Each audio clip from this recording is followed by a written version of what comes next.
Hello and welcome to another video. This is the third episode of the story in which Naruto is discovered crying in the woods after failing the Genin exam for the second time by Hinata Hyuga. Naruto decides to make a change, and he is not the only one. Please like and subscribe to show your support. Now, let us begin. Don't worry you three. Hatake-san will be just fine. It seems your battle has caused him some extreme exhaustion, Tsunami said to Team 7. She saw the looks of relief on their faces and smiled. Naruto then went to go into Kakashi's room, but Tsunami stopped him. You shouldn't bother him, Naruto. He's sleeping right now. You should let him recover his strength. Naruto was going to argue with her but decided against it. Kakashi did need his rest, and there was nothing he could really ask his teacher while he was asleep. He sighed and nodded. He felt completely useless right now. Their teacher was indisposed at the moment, and the three of them weren't strong enough to watch Tazuna alone. Naruto sighed and began to walk towards the door. Naruto-kun, where are you going? Hinata asked, worried about the blonde. Going for a walk. I need to clear my head, he said softly before walking out the front door. Hinata watched him leave with a heavy heart.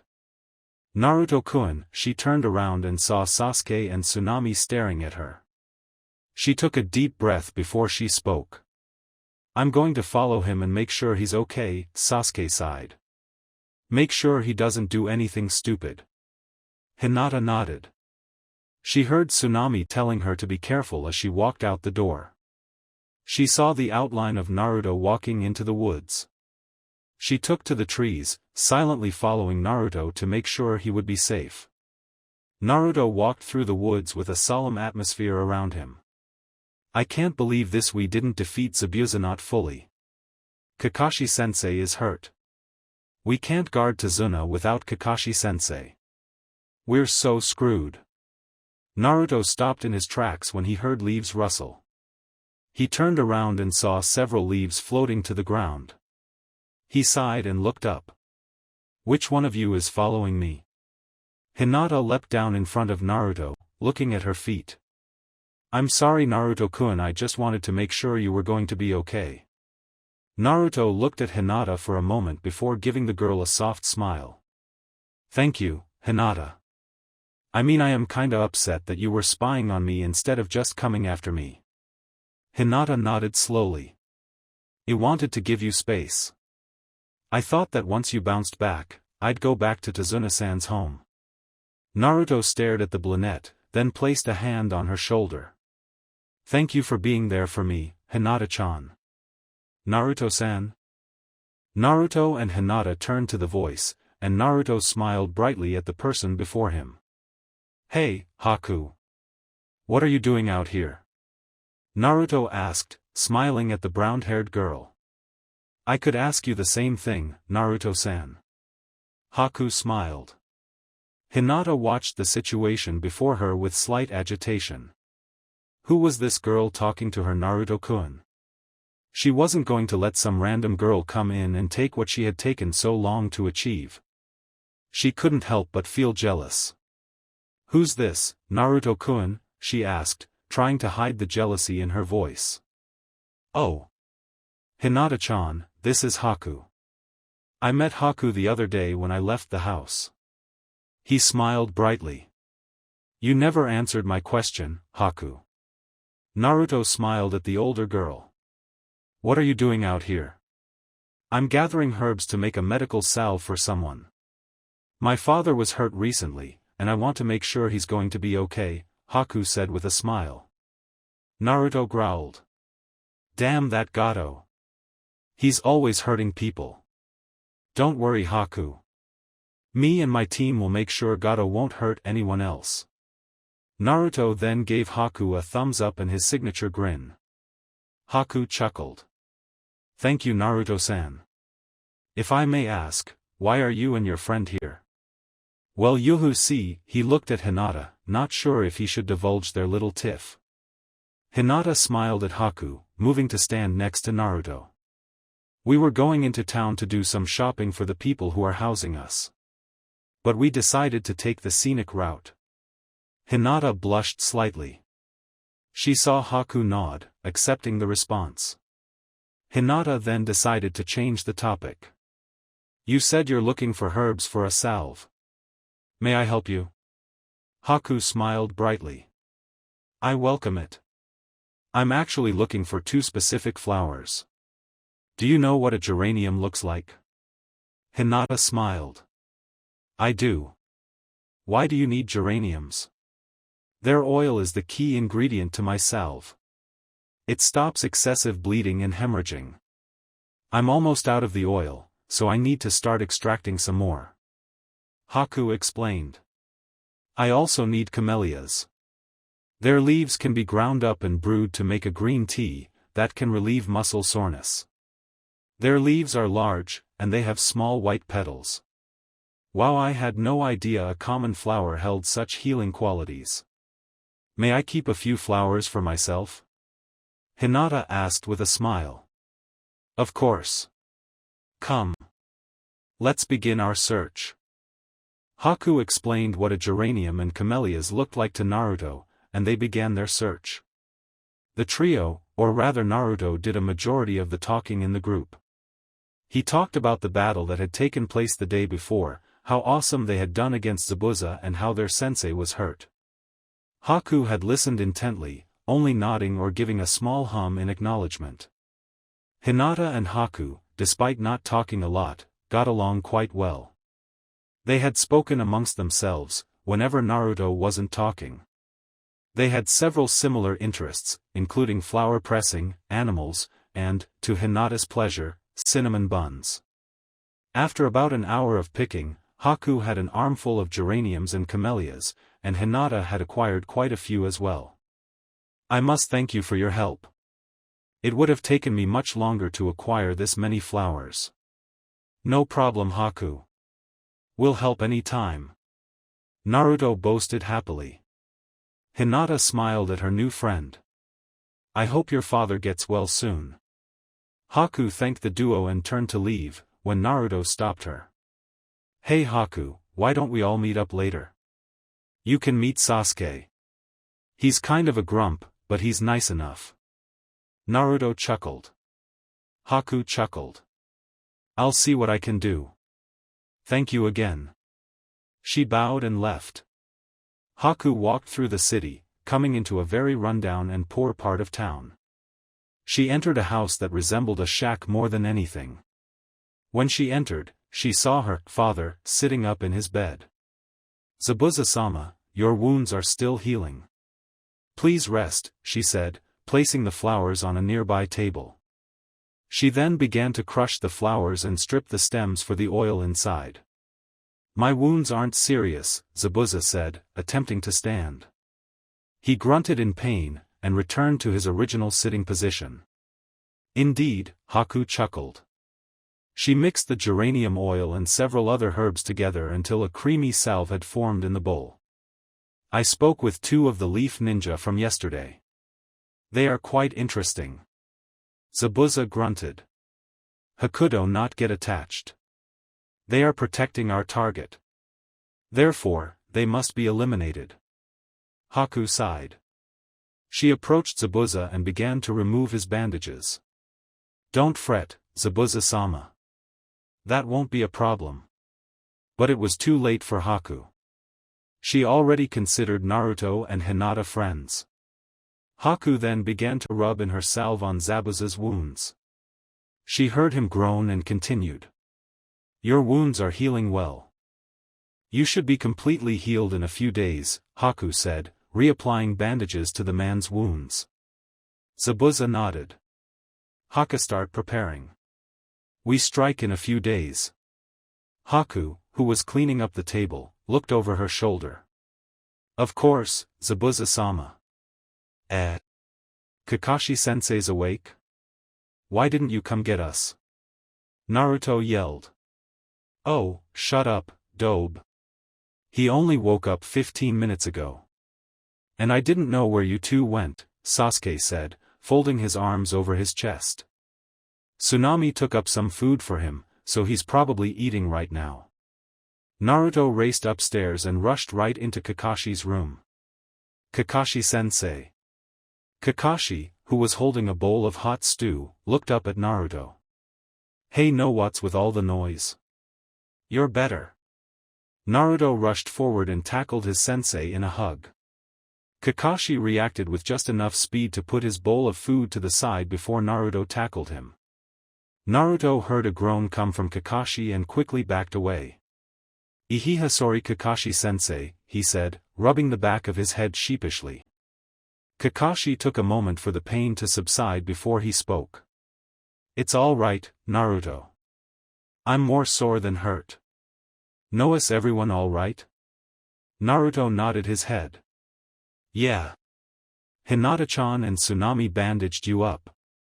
Sasuke and I are fine, too. Kakashi nodded. I see. I'm glad you three aren't hurt. He stared at his bowl of food sitting on his lap. At least I did something right. Kakashi then looked up and gave Naruto his signature, I. Now narrative, even though I'm going to be out of commission for a day or two, that doesn't mean I want you or the others to slack off. Naruto nodded. You got it, Kakashi-sensei. Good, now send Hinata up here please. I need to speak with her. Naruto nodded and walked out of the room and downstairs. Within moments, Hinata walked in. Ah, Hinata. I must speak with you. Hinata walked in and sat in front of Kakashi. How are you feeling, sensei? I've felt better, that's for sure. But I'll be fine in a couple of days, Kakashi said with a nod. Now, Hinata, I have a special mission for you. Hinata blinked. A mission? Yes. It's quite simple, really. I want you to push Naruto and Sasuke in their training. I want you to help with their chakra control, and their sparring skills. Your Byakugan might help them with their weak spots, where their defenses are lacking, Kakashi explained. Hinata blinked. But Kakashi-sensei, what about Tazuna-san and the bridge? Don't worry. I've taken that into consideration. You'll be leaving with one of the boys to protect Tazuna, while the other trains separately. You'll be tutoring them as you guard Tazuna, Kakashi explained. And, it will also train your Byakugan. It will help with sharpening your sight. Hinata nodded. When do we start? Tomorrow. Today, take Naruto and Sasuke and begin training. Hinata stood up and bowed to her sensei. She walked downstairs and saw Naruto and Sasuke waiting for her. Sasuke was the first to speak. What did Kakashi want? He wants us to continue our training without him. He's given me instructions on what to do, Hinata explained. I see. Let's go then, Sasuke said, turning to leave. Hinata and Naruto nodded. As they left, Tsunami approached them with a large bento box. This is for you three. I want you to be able to keep up your strength. Naruto's mouth began to water. Oh, boy. We get a super good lunch. Hinata smiled and took the bento. Thank you, Tsunami-san. There are flowers on the table. Can you take the leaves of the white ones and brew them into tea for Kakashi-sensei? It'll help his recovery process. Tsunami nodded. I will. Good luck, you three. The three genin nodded and left to train. When they arrived at their destination, they immediately went to work. Sasuke went to work on the tree climbing exercise, Hinata watching with her Byakugan. She had noticed Sasuke would have an even amount of chakra in his feet, until he would get further up the tree. She could see the chakra intensifying, and Sasuke would be expelled from the tree. Damn it! Hinata approached Sasuke, who was getting ready to run up the tree again. If I may, Sasuke, she saw Sasuke nod, and continued. When you get to a point further up the tree, you use more chakra than needed. Sasuke sighed. Probably because I'm anxious to get higher. Hinata nodded. Stay calm as you run up. You'll go much higher if you do. Sasuke nodded. He approached the tree again and began his run. Sasuke had run higher than he ever had on the tree before. While he didn't make it to the top, he was close. When he made it back to the ground, he looked at when he had stopped. "I'm close." Hinata smiled. "Indeed. Continue to focus and keep calm, Sasuke. You'll make it within the hour." She saw Sasuke nod and went to Naruto, who was doing a few combinations against a rather thick tree. "Naruto-kun?" Naruto stopped his attacks and turned to Hinata. He saw her get into her Juken stance and Naruto couldn't help but smirk. "You're on, Hinata-chan." The couple quickly engaged in a spar, though it was short-lived. Hinata struck several weak spots, causing Naruto to fall to his knees. He looked up at Hinata, who looked upset that she hurt Naruto. "I'm sorry, Naruto-kun, it's okay, Hinata-chan," he said, standing up. "You showed me where my weak spots were. It only means I need to improve more. Don't worry. I'll have those weak spots covered in no time," Naruto said, giving the heiress a thumbs up. "You better improve, Dobe. You need to give me some sort of a challenge," Sasuke called towards Naruto. Naruto looked up and saw Sasuke standing on a branch, rather far up the tree. Farther up than Sasuke had ever gone before. "Whoa. Look who finally decided to join the club," Naruto teased. Sasuke frowned. "Can it, Dobe? You had extra help during the academy." "I didn't." "So you technically had a handicap," Sasuke explained. "Excuses, excuses. You couldn't beat me if the Yondaime himself gave you all his power," Naruto said, waving Sasuke off. Sasuke growled in annoyance. His anger got the best of him and he lost control of his chakra, causing him to fall from the tree branch. Naruto was quick to react and leapt up into the air, catching Sasuke. Landing on a thicker branch, Naruto frowned at Sasuke. "You know, the first time I wanted to hold someone like this I was kinda hoping it'd be Hinata-chan." Naruto looked down at Hinata, who was waving up at him. Sasuke blinked at Naruto, before the blonde dropped him onto the branch. "Humph, Dobe. A simple thank you is fine," Naruto chuckled. "I'll thank you when I'm dead," Sasuke said as he stood up and dusted himself off. The two boys jumped down from the branch to the ground, Hinata running up to them. "Sasuke, are you all right?" she asked with concern. "I'm fine." "What's next?" he asked softly. "Well, Kakashi-sensei said to push you too," she said softly. "I was thinking we could work on a few team exercises and then we could spar against each other and point out what we could improve on," Hinata suggested. "Great idea, Hinata-chan." Naruto beamed. Sasuke nodded. "Since you thought of it, what do you have in mind?" The genin then got to work, working on different teamwork patterns. Coming up with situations and coming up with different combinations between them. They also had several sparring matches, most of which Hinata would observe to point out any weak spots in the boys' forms. 6 days had passed since the battle with Zabuza and everyone was in high spirits. Naruto's and Sasuke's taijutsu had improved thanks to the extra training. Whenever either wasn't with Hinata guarding Tazuna, they would be training themselves into the ground to get stronger. Hinata had been training as well. Her Byakugan sight line had increased significantly. Before entering the academy, Hinata was able to see up to 10 kilometers. Now she could see up to 15 kilometers. She was also able to magnify her sight and see more of the smaller insects in the forest. Over those 6 days, Haku had visited them 3 times, meeting Sasuke and getting to know the genin better. Haku's feelings towards the genin had grown, and she couldn't help but feel torn about the upcoming battle that was to take place. She and Hinata had become the closest. Hinata was Haku's first friend, and Haku was Hinata's first girlfriend. Kakashi's health had improved greatly. With the help of Hinata's tea, and some rest, he was ready to go back to work. He had observed his team's training for the past few days, and he was quite impressed with what combinations they had come up with. Team 7 and Tazuna were currently heading towards the bridge. With little to no interruptions at the bridge, Tazuna was able to make significant progress. If things remained this quiet, the bridge would be finished in just a few more days. But as they got closer to the bridge, Kakashi couldn't help but feel uneasy. He couldn't quite put his finger on it, but something felt off. When they reached the bridge, everyone stopped in horror. Strung across the bridge were Tazuna's workers, either dead or unconscious.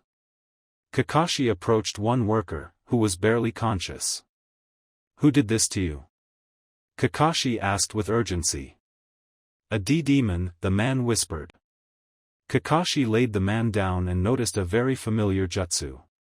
"So he isn't dead." Kakashi-sensei, this is the hidden mist jutsu. Hinata called out. "It can't be. Zabuza's dead." Naruto cried. He was quickly silenced by a dark chuckle. "I'm dead, am I?" Zabuza's voice carried through the mist. Within moments, Zabuza's figure appeared through the mist, accompanied by the hunter Nin who had taken him away.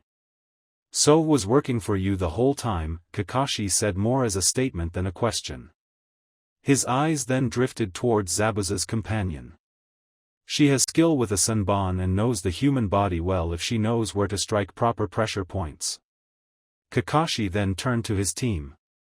"You three protect Tazuna. I'll take care of Zabuza and his friend." Zabuza chuckled and slightly shook his head. "You're more of a fool than I had originally thought, Kakashi. Do you really think your little Sharingan trick will work on me twice?" Zabuza chuckled. "As for Haku, Haresh'll be able to decimate your team before they can even land a hit on her." The genin stared at the hunter Nin with shocked expressions. Haku?" Naruto asked as he took a step forward. Kakashi turned towards his genin and saw the horror etched on their faces. "Why, you're not really Haku, are you?" Naruto said quietly, as his right hand slowly and shakily reached out towards her. A senbon flew by Naruto, scratching his cheek as it flew by. Naruto froze, his hand still stretched out. Haku, I am Zabuza-sama's tool. Therefore I will do whatever Zabuza-sama wishes me to do, Haku said as she grabbed more senbon. But we're friends," Naruto yelled at the girl. Zabuza chuckled darkly, and Naruto turned his attention to the mist demon. "You were played, boy. She only became your friend because I told her to gain your trust. Your friendship with her meant nothing." Kakashi stared at the girl and noticed an ever so slight flinch when Zabuza said her friendship meant nothing to the genin. This girl still holds a soft spot for them, perhaps we can use this to our advantage. Kakashi then turned his attention to Naruto, who was visibly shaking. "Shit, Sasuke, I want you to engage with Haku. Hinata, try to calm Naruto down. We need him to focus and realize that she is not your friend and that she's the enemy," Kakashi explained. Sasuke and Hinata flinched slightly. Hinata really liked Haku and thought of her as a really close friend. Sasuke, while he didn't know Haku as well as Naruto or Hinata, also deemed Haku as a friend and hated that he might have to kill her. Sasuke nodded at his sensei, then turned to Haku. "You pretended to be our friend and you betrayed our trust." "I don't take well to betrayers," Sasuke said, pulling some shuriken from his weapon pouch. If it weren't for her mask, Haku's emotions would have been clearly seen. She was upset and didn't want to fight her friends. But she was Zabuza's tool, and she'd do anything for Zabuza. Haku took a deep breath, willing away her sadness, and prepared for her fight. Sasuke threw the shuriken, which were intercepted by Haku's senbon. Damn, I forgot about her precise aim. Sasuke did several hand signs, inhaled, and breathed out his giant fireball jutsu. Sasuke watched his opponent preform a simple hand sign. Haku stared at Sasuke, calling out, "Secret technique, 1,000 flying water needles of death." The two jutsu collided, causing a hot mist to surround them. Sasuke frowned. Damn, Zabuza's mist is bad enough, now I have to deal with this. After Sasuke could begin to see through the thick mist, he saw something shining. He cautiously approached and took a step back in shock. In front of him was a mirror. What? He said, staring at his reflection. Jutsu complete. Demonic ice mirrors. Haku smirked as she stood outside the dome of ice mirrors. To Sasuke's surprise, Haku then merged with the ice mirrors, her reflection showing on all the mirrors. Sasuke stared at all the reflections, shivering in slight fear. Zabuza watched Haku and Kakashi's student engage in combat and chuckled. Haku could kill your little student in 5 minutes, he said, grabbing his sword. And it appears your other students are worthless, he added, pointing to Naruto and Hinata. Hinata was kneeling next to Naruto, who was still shaking. Just admit defeat, Kakashi. If you do, I'll make your death swift and painless. Zabuza chuckled darkly. Kakashi turned back to Zabuza and glared. I will not abandon my team. I will also not allow you to get away with your sins, Kakashi said as he lifted up his Hitai 8, revealing his Sharingan. Kakashi heard Zabuza chuckle, and it sent a slight shiver down his spine. You think your little eye will work again? Shame on you, Kakashi. He chuckled again and lifted his sword. That trick won't work on me twice. Prepare to die. Naruto-kun. Please. Snap out of it. Hinata pleaded. We need your help, she cried. No matter what she did, Naruto was still shaking and not responding to her. Naruto-kun. What Hinata didn't know was Naruto wasn't just shaking from shock. He was also shaking with rage. Naruto looked up at the fight going on between Sasuke and Haku, and he let out a small growl. His whisker marks grew dark, and his eyes flashed red. Hinata gasped. And Naruto-kun? She had never seen anything like this before. His eyes would flash from the crystal blue color, into a deep crimson. His pupils would switch from round to slits, almost like a cat or a fox. What is happening to you, Naruto-kun? She then heard Naruto growl again, and saw him bare his teeth, which were rather large and sharp. Hinata gasped and hugged Naruto tightly. Naruto-kun. Snap out of it. Please. Naruto gasped and turned to Hinata. His eyes had changed from red to their crystal blue once again, and his eyes had softened. Hinata-chan, he asked, staring into her lavender eyes. He saw the worry and fear in her eyes, and he hugged her back. I'm sorry, Hinata-chan. He then pulled away and gave Hinata a confident smirk. Come on, let's go help Sasuke. Hinata was happy that Naruto was back to himself and ready to fight, but she couldn't help that sinking feeling in her stomach after she saw Naruto's changing appearance. Now, we have to do this quickly. Remember, we're taking her as a hostage. So we don't murder her. Yeah. You told me this 6 times already. Well, last time you killed the hostage before we could bring her back to the boss. 2 samurai stood before Tazuna's house, swords tied to their hips. One had shoulder-length silver hair, a blue bandana on his head, and small red triangles tattooed under his eyes. The other was a tall man with his brown hair in a topknot. He had a scar on his forehead and an eye patch over his right eye. The shorter, silver-haired samurai turned to his partner and nodded. Would you like to make the entrance? Or shall I? You know I like making an entrance, kin. The brown-haired samurai laughed. Then go right ahead, Goro, kin said with a smirk. Goro smirked, and with a small deal of strength, kicked the front door in. Tsunami, who was washing dishes with Inari, yelped in surprise when she heard the door being kicked in. Both Tsunami and Inari turned around and gasped. Who are you? That's none of your concern, Missy, Kin said. Now come with us quietly. Leave my Oka-san alone. Inari said, stepping in front of his mom. Inari yelped as he was kicked away by Goro. He coughed and clutched his stomach, the wind completely knocked out of him. Inari. Tsunami went to run towards her son when Kin stopped her, sword extended. What do you want with me? She yelled. We want you to come with us quietly, Kin said as he took a step towards Tsunami. He suddenly lurched forward and hissed in pain. He turned around and saw Inari glaring at him. You damn brat. Kin then grabbed the sheath to his sword and brought it down onto Inari. Inari gasped and closed his eyes, waiting for the impact. Instead of the feeling of the hard sheath hitting him, he felt arms wrap around him. His eyes widened as he saw his mom use her body to defend him from the hit. Tsunami yelped in pain and slumped to the floor. Ooka-san? Humph. Way to go, Kin. You knocked her out. We were supposed to take her alive and kicking. Goro went to pick her up, but Inari shoved his hand away. You damn brat. Leave her alone. If you want a hostage, take me. Inari yelled. Kin and Goro looked slightly confused. I am Tazuna's grandson.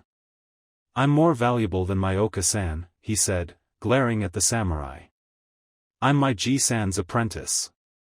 With meth bridge building ends. Inari frowned. Goro looked down at his partner.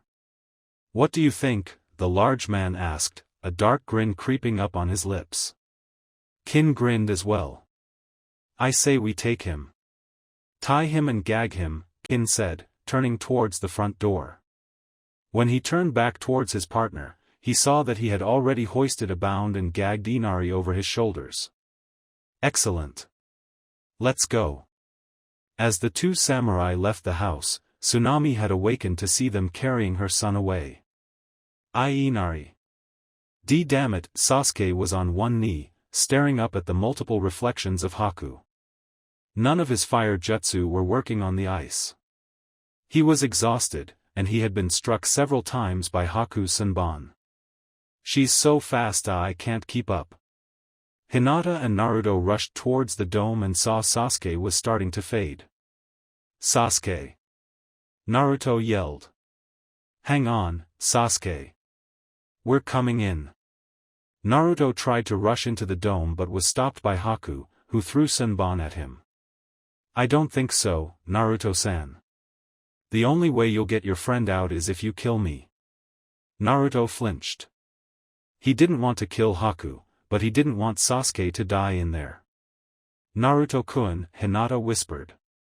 Keep Haku preoccupied. I have an idea.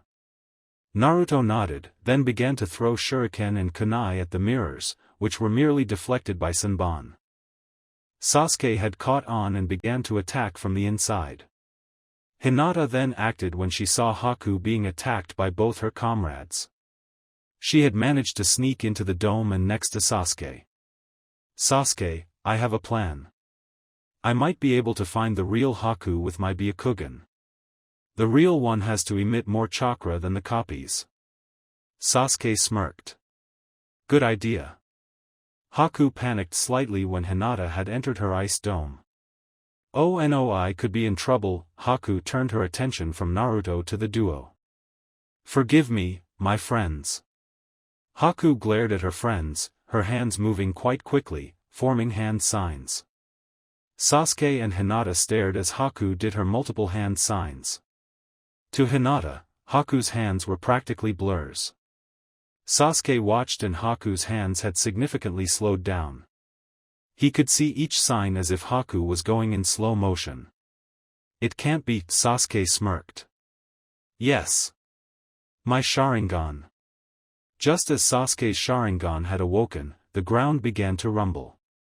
Sasuke grabbed Hinata and leapt in the air as large ice spears erupted from the ground. Sasuke and Hinata landed next to them. Sasuke smirked at the many Hakus. You're in trouble now, Haku. I've got my Sharingan. Haku frowned. This surely complicates things. Haku then began to attack with all her might, sending more Senbon, more ice spears protruding from the ground. Sasuke, despite his new advantage, was still not fast enough to dodge all the senbon or spears. Hinata wasn't near as badly off as Sasuke, due to Haku's main focus being to take out the strongest person. Naruto watched from the outside, trying to attack the mirrors, hoping to find the real Haku. He stopped when Sasuke cried out in pain from a spear piercing through his right thigh. Sasuke. Hinata knelt beside Sasuke, who was clutching his thigh. Hang in there, Sasuke. Hinata was suddenly surprised when dark smoke surrounded the dun. Wah, she then gasped. Naruto-kun. It's his burning ash. Haku frowned. Damn, she could only wait for the smoke to clear. But she knew two people were still in her dome, she could sense their chakra signatures. Once the smoke cleared, Naruto was standing in front of Hinata. Now it's my turn to play. Naruto smirked. Hinata one is real? Hinata stood on shaky legs and activated her Byakugan. Hinata scanned the mirrors and gasped. Above.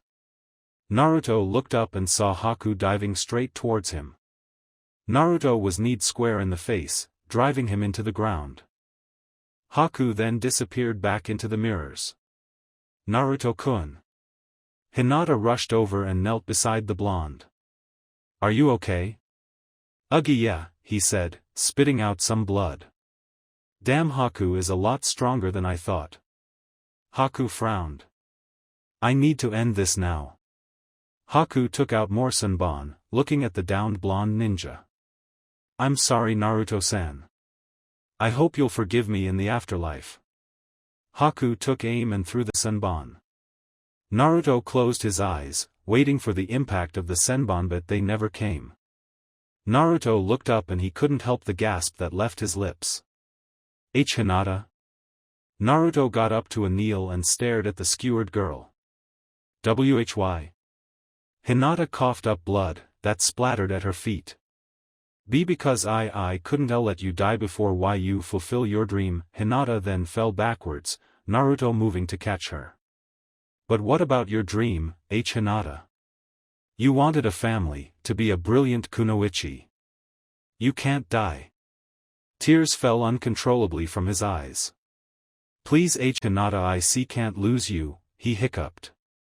Hinata smiled, her eyes growing heavy. It's okay, Naruto-kun w won't. Hinata's eyes slid closed, her body going completely limp in Naruto's arms. Naruto's eyes widened, and he shakily laid Hinata down. Naruto hovered over Hinata's body, his own practically vibrating. Haku drew more senbon, staring at the boy and the girl's body. I'm sorry, Hinata-san, you didn't deserve to die this way. I hope you can forgive me for what I have done, and for what I'm about to do. Before Haku could throw the senbon in her hand, she noticed something very disturbing about Naruto. He was glaring at her, razor-sharp teeth bared, eyes crimson, whiskers darkened, and hair wild. Red chakra oozed from his body, bubbling in anger. What? Naruto glared and stood on all fours protectively in front of Hinata's body. He let out a low growl before letting out a spine-chilling roar, red chakra exploding from his body. Haku stared in horror at the raw power Naruto was exuding. This chakra's so raw and evil. I feel like I'm suffocating under its pressure. She noticed the wounds exposed on Naruto's body were healing quite rapidly. What is this sorcery? She didn't understand how Naruto was healing so fast. She then noticed how Naruto was crouching over the girl. It was almost animalistic, like he was protecting his mate. Naruto hovered over Hinata, his red, feral eyes stared at the bleuette with concern. He gently nuzzled the girl's cheek with his own, whimpering at her. When she didn't stir, his whines grew louder, tears threatening to fall. He pressed his forehead to hers, whining at her to try and wake her. Haku stared at the blonde, scared of the transformation that just happened in front of her. How? How is this possible? Can't be human. Haku could feel the red chakra whipping at her mirrors. A deep growl erupted from Naruto's throat. Naruto turned towards the ice Nin, glaring intensely at her. Haku froze in fear. What am I going to do? His steroids paralyzing, Naruto turned and faced Haku, reassuming his protective stance over Hinata. His body hunched slightly, growls rumbling in his throat before he released a piercing roar. Haku stared as Naruto crouched back and launched himself towards the mirror. Thinking quickly, she moved towards a different mirror, just missing Naruto's fist driving into her mirror. She watched the ice mirror shatter into hundreds of shards. That power I have to get to dash. As Haku thought about moving to another mirror, Naruto's fist connected to the mirror she was currently in. His fist broke through the ice and connected with Haku's cheek, sending her flying out of her mirror.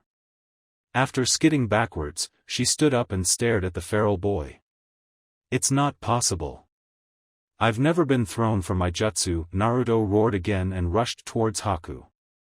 Sasuke watched in awe as his teammate went through such a strange transformation.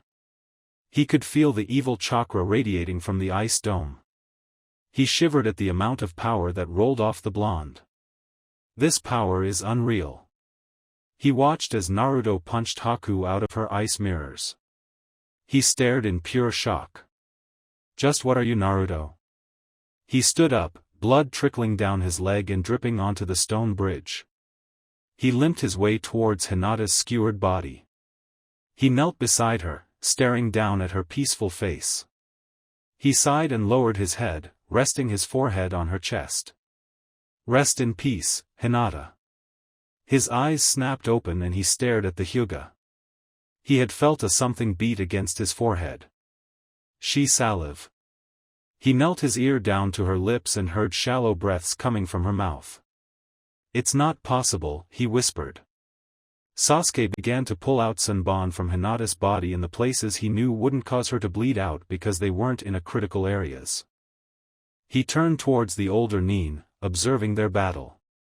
With his leg, he couldn't be much to help in battle. So it seems you've been hiding a little Jinchuriki amongst your team. Zabuza chuckled. He lifted his sword, preparing to strike. I wonder if he actually knows what he is. Zabuza heard a rumor of that Sandaime outlawing anyone to tell Naruto of the little prisoner inside of him. Kakashi growled at Zabuza, but was rather worried. With the Kyuubi's chakra seeping from Naruto, his seal could be breaking. If that seal breaks, we're all dead. I have to end this now, and stop Naruto. Kakashi pulled out a small sealed scroll from his back pouch. He bit his finger drawing blood, and dragged it down the long scroll. He put it in between his hands and made a hand sign. Prepare to die, Zabuza. Zabuza stared at Kakashi, bored.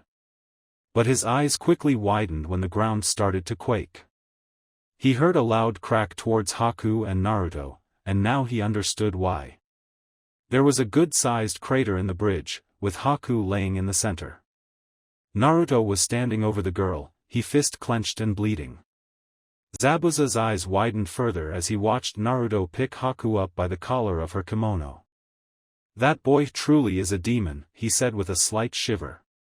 Not many things scared Zabuza, but the power that this demon boy had truly frightened him. Kakashi stared in horror. This was bad. I've got to stop Naruto before he goes into a crazed state. Kakashi put the scroll back into his hands and made the quick hand sign while Zabuza was distracted. A dozen ninja canines erupted from the ground, their sharp teeth sinking into Zabuza, holding him in place. Kuchios, Doton, Tsuga no Jutsu.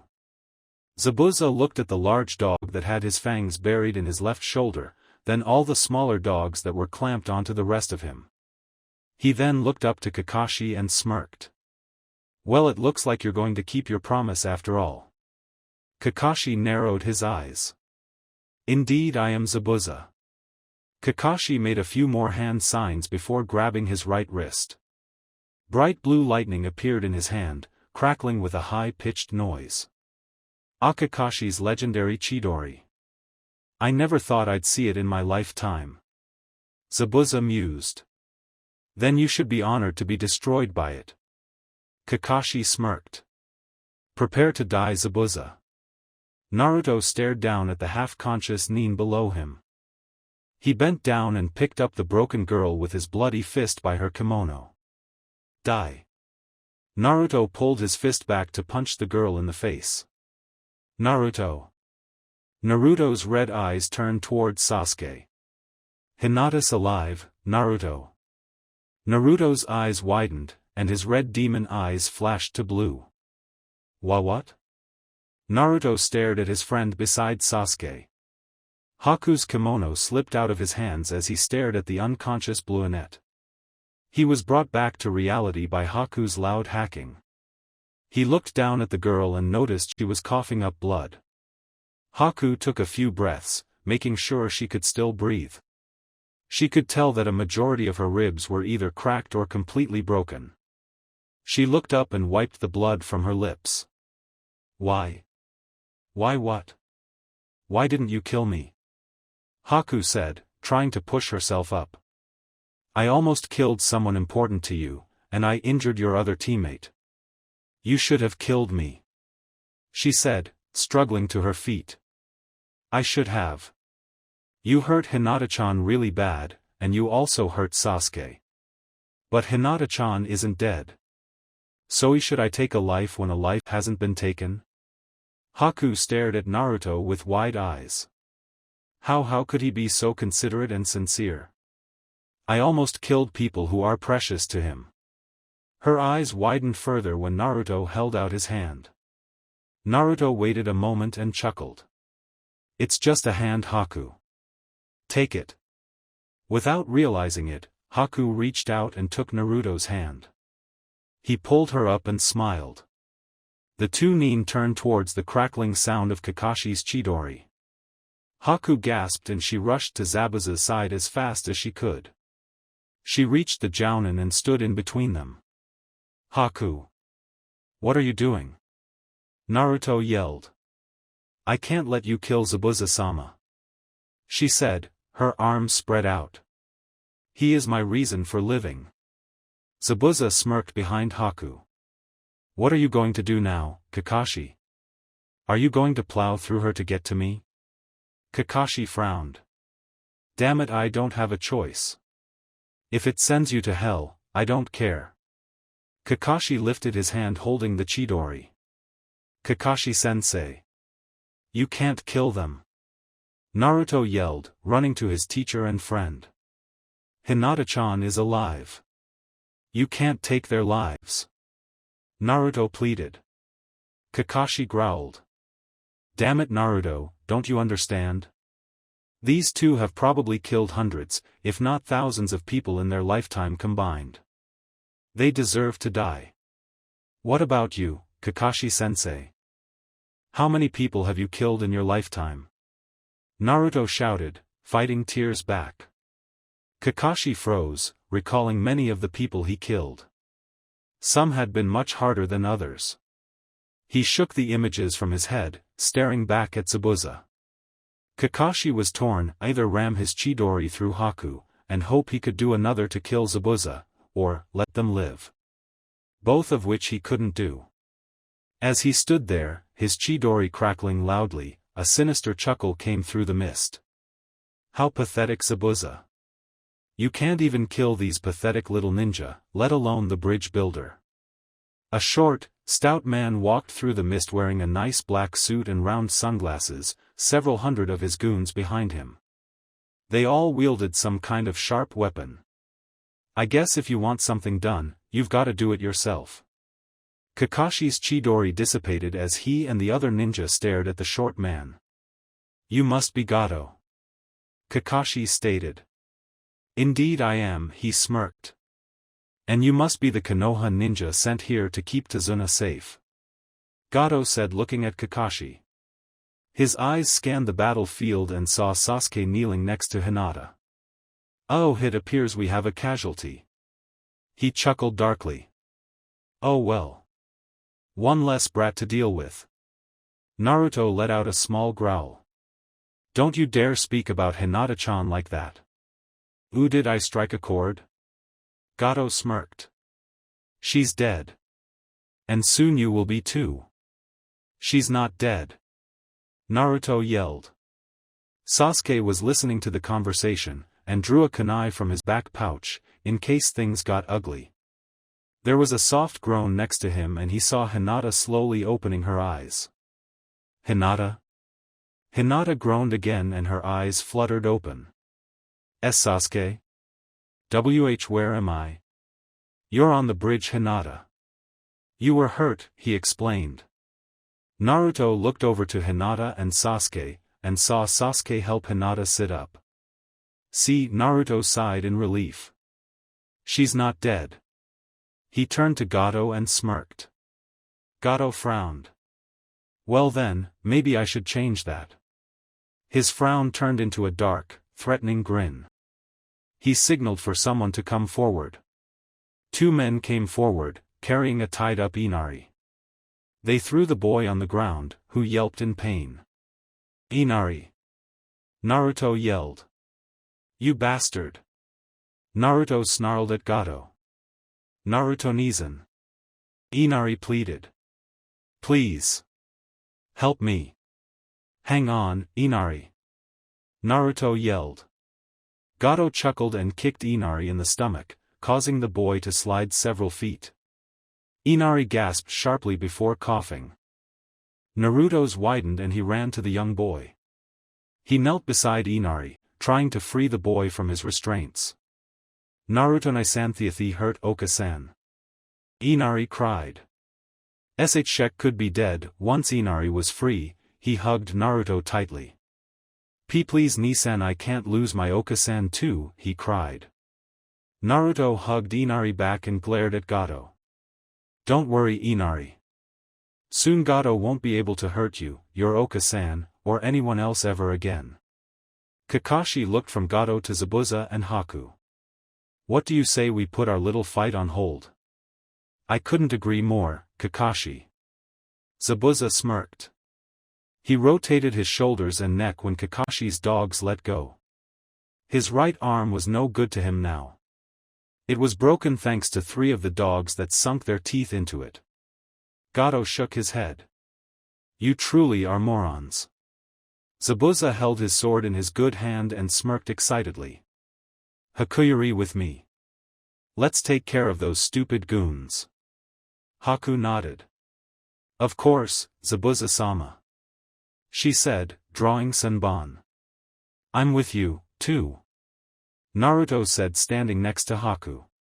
He had told Inari to go hide by some of the building equipment and to not come out until someone came and got him.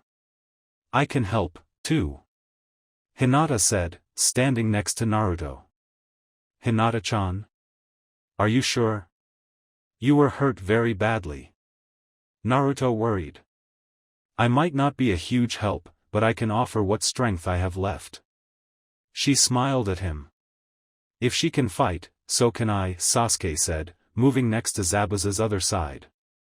Sasuke's thigh was bandaged tightly by one of his leg wraps. There was still a little spot of blood coming from his wound. Hinata and I can work on getting Gato away from his cronies and tied up. Kakashi shook his head as he stood next to Sasuke. I guess Team 7 just got a little bit bigger. I'll help you two get Gato away from his men. He told Hinata and Sasuke. You two aren't fit to fight all those men on your own, he stated bluntly. Yes, Kakashi-sensei. They said. You sure you brats can handle this? You'll have to kill. Zabuza said with a low tone. Naruto hung his head for a moment. Kakashi-sensei warned us that one day we will have to kill. No one's ready for their first kill. It's just something we have to overcome. He raised his head and glared at the evil group in front of them. Zabuza stared at the group as well. Good answer. Gato smirked at the group of ninja before him and shook his head. You guys are sad and pathetic. He chuckled. Not as sad and pathetic as you. Came a strong feminine voice. Everyone turned and saw Tsunami walking towards them, her grandfather at her side, and a large group of the villagers behind them. Oka-san! Inari exclaimed, running towards his mother. Tsunami knelt down and hugged her son. Oka-san! You aren't dead.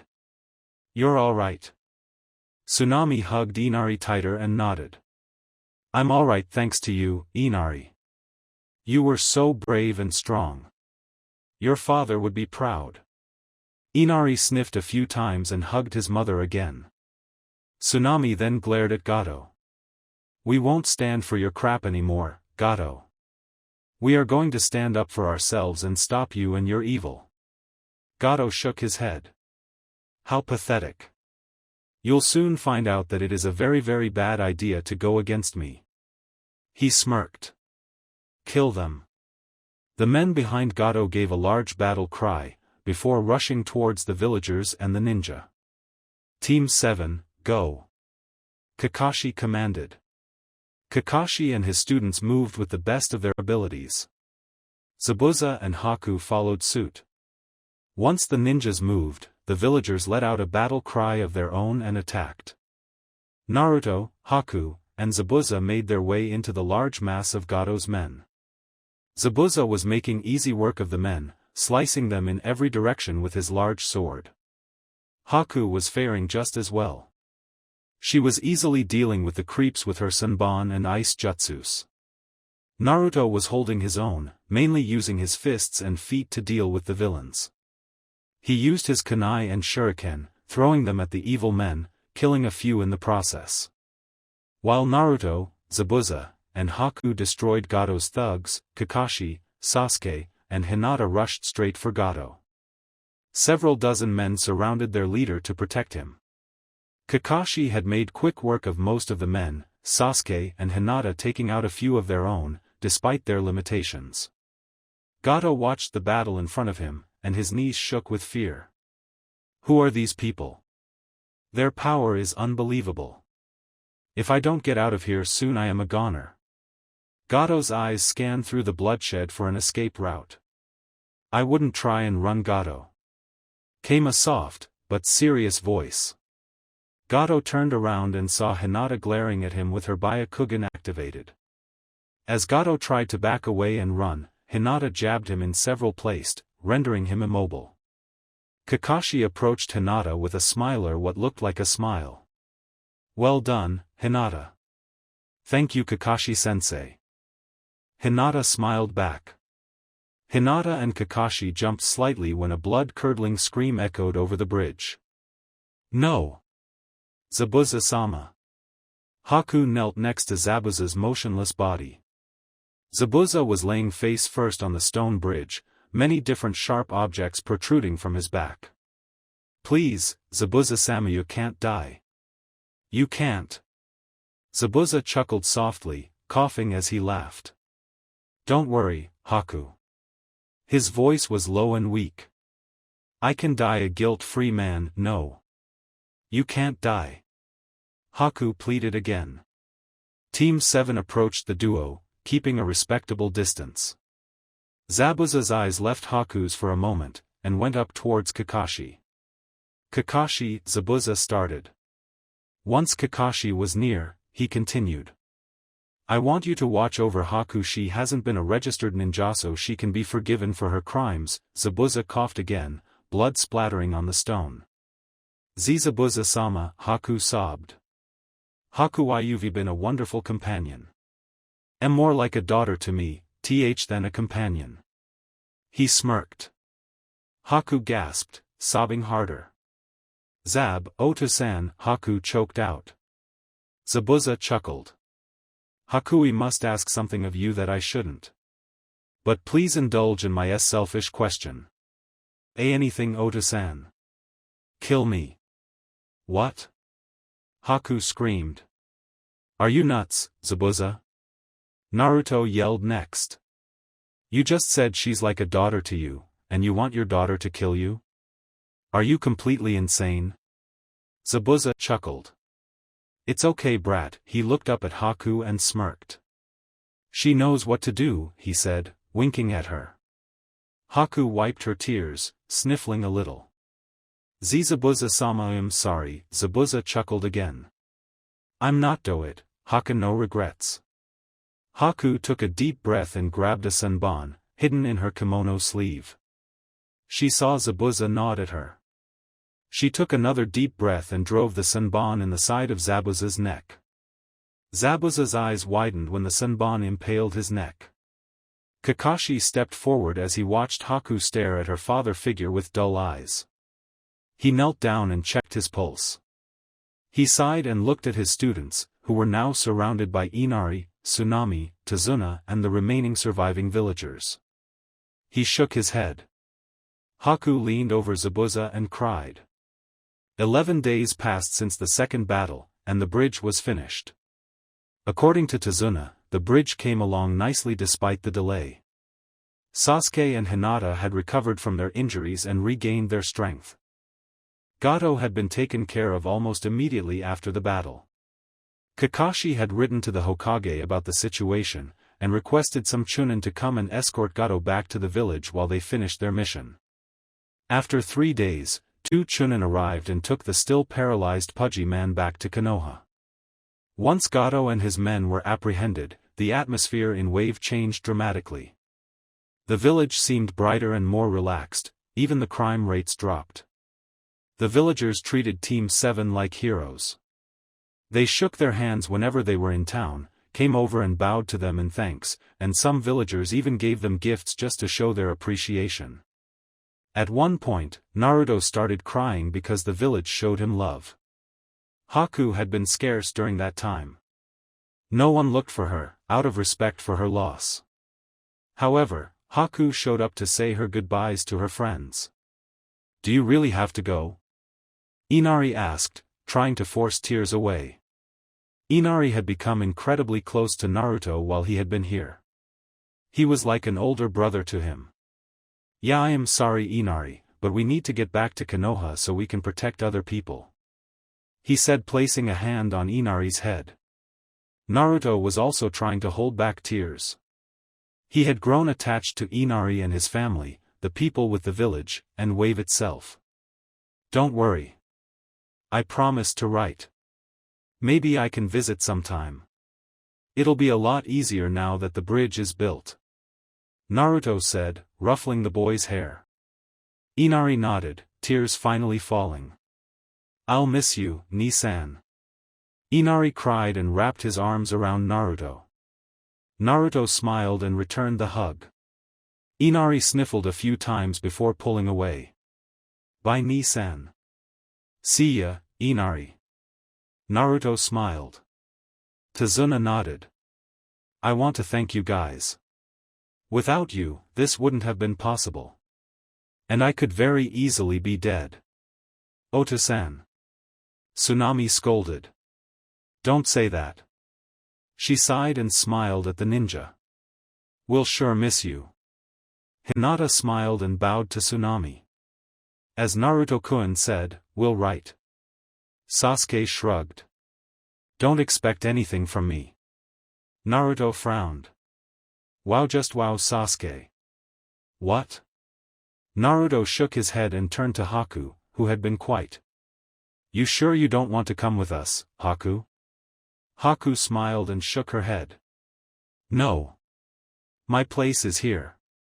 I want to help out Wave as much as I can. I want to rebuild Wave to be a strong village. I've even been recruited to help train some of the younger children in the ways of the ninja." She smiled brightly. "But I promise I'll come visit you as well." Naruto smiled. "All right. If you ever need anything, just let us know, okay?" Haku nodded. "I promise." Haku proceeded to hug her friends. Naruto and Hinata returned the hug, while Kakashi and Sasuke settled for handshakes. Kakashi cleared his throat and spoke. "All right, team. We need to head out. We have a 3-day journey home." Naruto looked from Kakashi to the villagers. "All right, bye everyone." Naruto smiled. "Goodbye, Naruto-san. You'll be missed." Haku waved. The villagers yelled their goodbyes as Team 7 made their way back to Konoha. Haku, who had been standing next to Tazuna and his family, turned to the bridge builder. "Tazuna-san, what are you going to name your bridge?" Tazuna chuckled. "Quite simple, young lady. It shall be known as the Great Naruto Bridge. Team 7 left Wave with heavy hearts, but were excited to go home. Well, except for Naruto. Sasuke and Hinata, who were walking next to the blonde, noticed Naruto's demeanor. What's wrong with you, Dobe? We've just completed an A-rank mission as genin. Normally, you'd be going on and on about it. Yeah, I know. He sighed. What's wrong, Naruto-kun? Hinata asked, placing a hand on his shoulder. Naruto looked over at Hinata and gave her a small smile. I'm just nervous about going home. No one had to ask why. Sasuke and Hinata had seen how Naruto was treated by the village when they went on their little shopping trip. Kakashi, of course, had seen it throughout Naruto's life. Naruto sighed and looked up at the blue sky. I mean, look how we were treated in Wave after we beat Gato. I mean, when we get back to the village, you guys will be treated like royalty. Me? I'm just some worthless orphan that's hated in the village. Naruto said, looking down at his feet. Hinata frowned.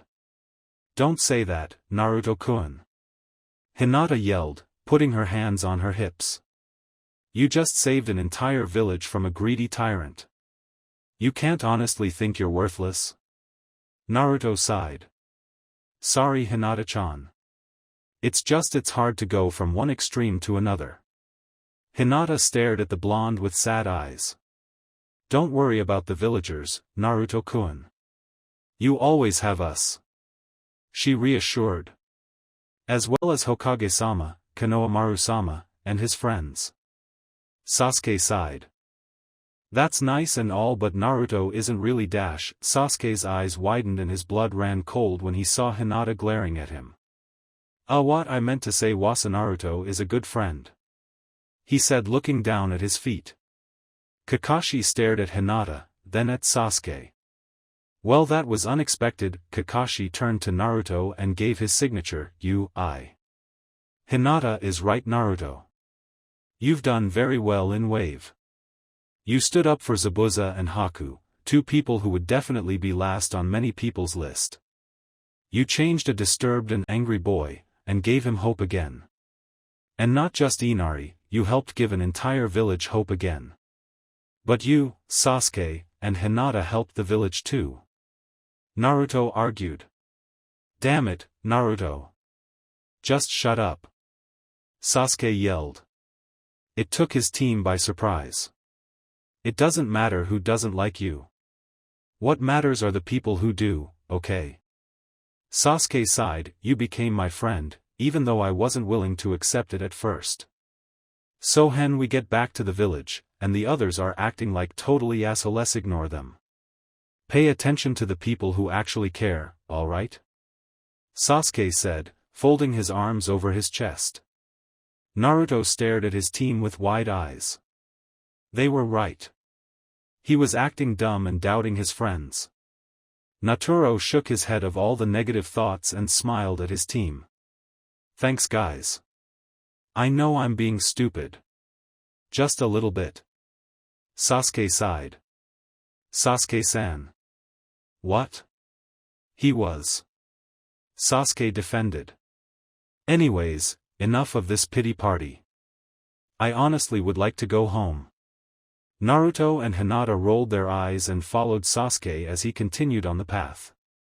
Kakashi shook his head in amusement. This team is Shirito, keep me on my toes. After 3 days of traveling with no interruptions, Team 7 was Aravedto, a familiar sight. Naruto stretched his arms out wide and let out a sigh of relief. Oh, it's so good to be home. I'm dying to get some Ichiraku. Kakashi sighed. Naruto can't eat ramen your whole life. Yeah. Don't worry, Kakashi-sensei. Hinata-chan already talked to me about improving my diet. I've been trying to do better. Naruto nodded. Kakashi nodded. Alright, Naruto. Team 7 walked through Konoha's gates and saw Kotetsu and Izumo sitting in their regular seats at the sign-in. Team 7 returning from a mission. Kakashi said with a curt nod. Kotetsu smirked. I see. How was it, Naruto? You guys were gone a lot longer than you should have. Kakashi nodded. Indeed. We were held up. I sent a message to the Hokage to let him know. Izumo nodded. Alright. Go ahead, sign in, and you can be on your way. Oh. By the way, Hinata-sama, your dad's been coming around here for the last few days, checking to see if your team has come in. Hinata's eyes widened. Oh, Ota-san really? Naruto smiled. Looks like your dad's worried about you, Hinata-chan. Naruto said, placing a hand on her shoulder. Hinata nodded. It seems so. Kakashi chuckled. Alright team. Let's go talk to the Hokage. Once we're done delivering our report, you're free to go. The genin nodded and followed their sensei to the Hokage tower. As they walked to the tower, 3 small voices cried out through the street. Boss! Boss! You're back! Konohamaru and his friends, Moegi and Udon, came running over to Naruto and his team. Welcome back, boss. You were gone a long time. Naruto chuckled. Yeah, we were. We ran into some trouble while in Wave, but everything's okay now. Wow, you're right, Konohamaru-kun. He is cool. Moegi giggled. Naruto blushed slightly and scratched his nose. Hanks. So we're heading to the old man's office to report our mission. Awesome. Maybe afterward, you can hang out with me and my friends, and tell us about the mission. Konohamaru beamed. Naruto smirked. Alright. I'll tell you guys all over ramen. Naruto promised. Ichiraku's? Udon asked, already salivating at the thought. Naruto chuckled. Duh. Why don't you guys head on over, and I'll meet you there soon. Konohamaru nodded. Alright. See you soon, Naruto-Nizan. Naruto waved at the kids and saw his team looking at him. What? Kakashi chuckled. Nothing. Come on. Well, Team 7, I must say, Sarutobi said, looking at the genin. When I received the letter from your sensei saying how dangerous the mission had become and that you were going to complete it, I was scared. But, you handled this mission so professionally and were very mature about it. You 3 did excellent. Kakashi and Sarutobi could see the 3 genin beam with pride. Sarutobi chuckled. And how many genin could say they completed an A-ranked mission on their first time out of the village? The old man joked. Alright you 3, collect your pay and relax. Naruto cheered and ran up to Iruka to collect his pay. Iruka smiled and handed Naruto a small envelope. I'm immensely proud of you, Naruto. You've grown so much. Iruka praised. Naruto blushed and smiled. Thanks Iruka-sensei. Naruto turned toward Sarutobi. Nay, old man, I promised Konohamaru and his friends some ramen. Afterward can I talk to you about something? Sarutobi blinked. He could see something behind Naruto's eyes that meant something was really bothering him. Sarutobi nodded. Of course, Naruto. I'll let my secretary know you're coming in. Naruto nodded and smiled. He then turned to Hinata, who was picking up her pay envelope. I'll see you later, Hinata-chan. Bye Naruto-kun. Have fun with Konohamaru-sama and his friends. Hinata smiled. Naruto nodded to his old teacher and the Hokage, then waved to Sasuke and Kakashi before leaving the tower. Naruto strolled down the streets of Konoha, hands in his pocket, and a smile on his face. He was happy to be home. He was glad he got to see his home village again, and his little crew. He was even excited to see his other classmates. As Naruto walked closer and closer to Ichiraku's, he couldn't help but think about what he was going to say to the Hokage. He wanted answers to what went on in Wave, why he heard a voice in his head that obviously wasn't his own, and why he had a sudden rush of power. It scared him. It really scared him. Before he knew it, he was standing in front of Ichiraku hearing his three little friends laughing. Naruto walked in and smirked. The fun has arrived. Naruto announced. Naruto Nizan. Konohamaru leapt off the chair and hugged Naruto. Come on. Sit down and let's eat. We're starving, the small boy complained. Naruto laughed. Alright. Naruto took his seat and ordered his ramen from Tuchi, the three students following suit. So, Naruto-san, Moegi started. Tell us about your mission. She asked excitedly. Naruto chuckled. Alright. Well, Naruto told the story from beginning to end, leaving out the part about the weird power increase and red chakra, eating ramen in between his sentences. After he finished his story, the three children stared at the blonde in amazement. Woo-woo, they said in amazed unison. You're so cool, Naruto-san. Udon said with his stuffed-up voice. Konohamaru smirked. Now you see why he's my rival. He's totally earned that position. Naruto blushed and rubbed the back of his head. Hee, thanks Konohamaru. Now, I hate to do this but I gotta talk with the old man. He pulled some money from his pocket, and placed it on the counter. The three kids whined, but Naruto waved them off.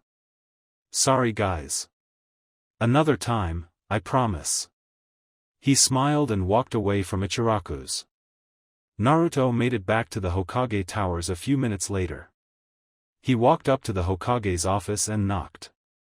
Enter. Naruto opened the door and stepped in. Hey, old man, Sarutobi, who had been smoking his pipe and filling out the ever-so-tedious paperwork, smiled at the boy. Good afternoon, Naruto. Come in. Sit down. He said motioning towards the lounge couch in the room. Naruto smiled and saw down on the couch, Sarutobi joining him. So, what did you want to talk to me about, Naruto? You seemed fairly serious when you asked.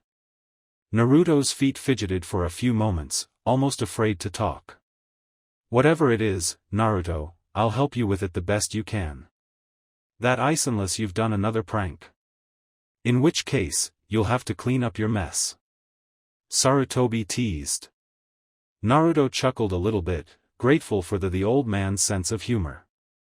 He took a deep breath and spoke.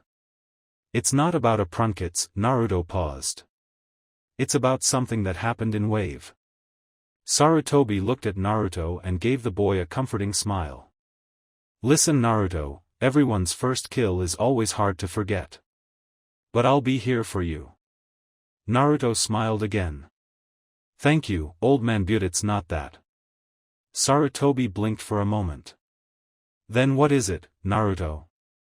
Well, Naruto paused again. He thought about how to word this. Something weird happened in Wave. To me. Naruto started. Hinata got really hurt by one of the enemy ninja and I thought she was dead. Then something happened. What happened, Naruto? Sarutobi asked. Well, I heard a voice. It was deep and menacing. It wasn't very strong, but I could hear it. It was almost like a threatening whisper, you know? Naruto rambled. Sarutobi was staring at Naruto with wide eyes. Oh no, it can't be. Then things got weirder. Naruto continued. I got angrier than I usually do. I could feel something strong bubbling inside me. Then it exploded, and I was surrounded in red chakra. The old man stared at Naruto as if he had grown a second head. The fox's power has seeped through the seal. This isn't good, Sarutobi was brought out of his thoughts when he heard Naruto continue. I got on all fours and was growling, like a feral animal. I'm scared, old man, Naruto shook slightly. Is there something wrong with me? He said, looking up at the old Hokage, fear written in his eyes. Sarutobi stared at the boy for a few moments before speaking. No, Naruto, there is nothing wrong with you. You're a very special ninja with a very special power. And, when you saw your hurt teammate, you subconsciously tapped into that power. Sarutobi explained. So I'm normal? Naruto asked. Sarutobi chuckled. Oh Naruto. If you were normal, you wouldn't be special. It would be an insult to call you normal. Naruto smiled. Alright. But I'm okay, right? Yes Naruto, you're okay. Now get going. I have some paperwork I have to continue. The Hokage groaned. EW. Alright. Thanks, old man. Naruto stood up and walked out of the Hokage's office with a wave. After waving back to the blonde genin, Sarutobi rushed to his desk. He pulled out a slip of paper and a pen. I must inform Jiraiya of the slipping seal. We can't have the fox or any of its power escaping from Naruto. Naruto was walking around Konoha, going over his conversation with the Hokage. He was hiding something, Naruto thought. I could tell by the way he was looking at me. I just wish I knew what it was. Naruto sighed, shoving his hands into his pant pockets. Naruto. Hey, Naruto. The blonde was brought out of his thoughts, and turned towards the voice. He saw Sakura rushing towards him, and he groaned. What do you want, Sakura? Have you seen Sasuke-kun? I haven't seen him since you guys got back from your mission. Sakura whined. Naruto rolled his eyes. I don't know where he is, Sakura. He could be at his house recuperating. Ever think of that? Sakura blushed and glared at the blonde. She honestly hadn't. Shut up, Naruto. Naruto sighed. Listen Sakura, I don't want to sound rude, but leave Sasuke alone. You really annoy him. It's blatantly obvious he isn't interested, so why even bother? Sakura's cheeks burned with embarrassment and she punched Naruto in the face. You jerk. How dare you say something like that? I'm not the obnoxious one. You are. She hollered. Naruto hissed in pain and put a hand on his cheek, rubbing the tender spot. This was a one-sided battle, and it wasn't worth it to continue. Whatever, Sakura. I'm done with you. I'm tired from our mission, so I'm going now. Just as Naruto turned to leave, a gruff voice came from behind him and Sakura. Hey there, cutie. How about you show me around your town? Sakura and Naruto turned towards the voice and saw a thick boy wearing a black outfit, with a back-tipped hat to complete it. His Hinata was sewn into the forehead of the hat. He had purple war paint on his face, and carried scrolls on his back. To Naruto and Sakura, he looked like a big cat. You know. I'm not going out with some creepy cat man who wears makeup. Sakura said, sticking her nose in the air. The boy stared, mouth agape. It's not makeup. He yelled. You better watch it, Pinky. I could kill you right now. He growled. Kankuro. Knock it off. If you keep causing trouble, Gaara's gonna get mad. Came a strong, feminine voice. A girl with 4 blonde pigtails leaped out of a tree and landed next to the boy named Kankuro. She wore a lavender, off-the-shoulder dress, with a scarlet sash around her waist. She had a fish net undershirt that fit over her shoulders, as well as fish nets over her right calf and left thigh. She sported her black Hinata around her neck, much like Hinata. Kankuro turned to the girl and sighed. Gaara's not here right now, Temari. I'm sure I can have a little fun before he shows up. Naruto frowned. Way to go Sakura, you made him mad. Shut up, Naruto baka. Sakura hissed. Kankuro reached back to grab his scrolls, and Naruto reached for a kunai in his back pouch. Before anyone could attack, another voice sounded. Kankuro. Enough. Everyone saw a redhead hanging upside down from a nearby tree. Naruto noticed how Kankuro and Temari froze and seemed to cower in fear. Gaara shut up. But Gaara dash, or I'll kill you. Gaara glared. Kankuro froze and instantly quieted. Naruto and Sakura shivered slightly. It was obvious Gaara held a lot of power. Sakura stared at the red head, then noticed the kind of power he held over, who she assumed to be his teammates. He can do that to his teammates, and they just listen to him. That's kind of cool, she blushed slightly. She watched as he fixed his glare over to herself and Naruto, even though it wasn't much of a glare anymore. More of a bored look. She stared into his jade-green eyes and blushed slightly. He even looks kind of cool, CHA. He's cool. But not as cool as our Sasuke-kun. Came inner Sakura. Alright. Sasuke-kun's cooler. Sakura agreed. Naruto watched the redhead as he jumped down from the tree and started making his way towards himself and Sakura. Who is this guy? I'm sorry for the trouble my brother has caused. Gaara spoke. His voice was deep and rather bored. It's okay. Who are you guys? Naruto asked. Temari spoke. We're from Sunagakure, she stated bluntly. I'm Temari. These are my younger brothers, Kankuro and Gaara. Sakura blinked.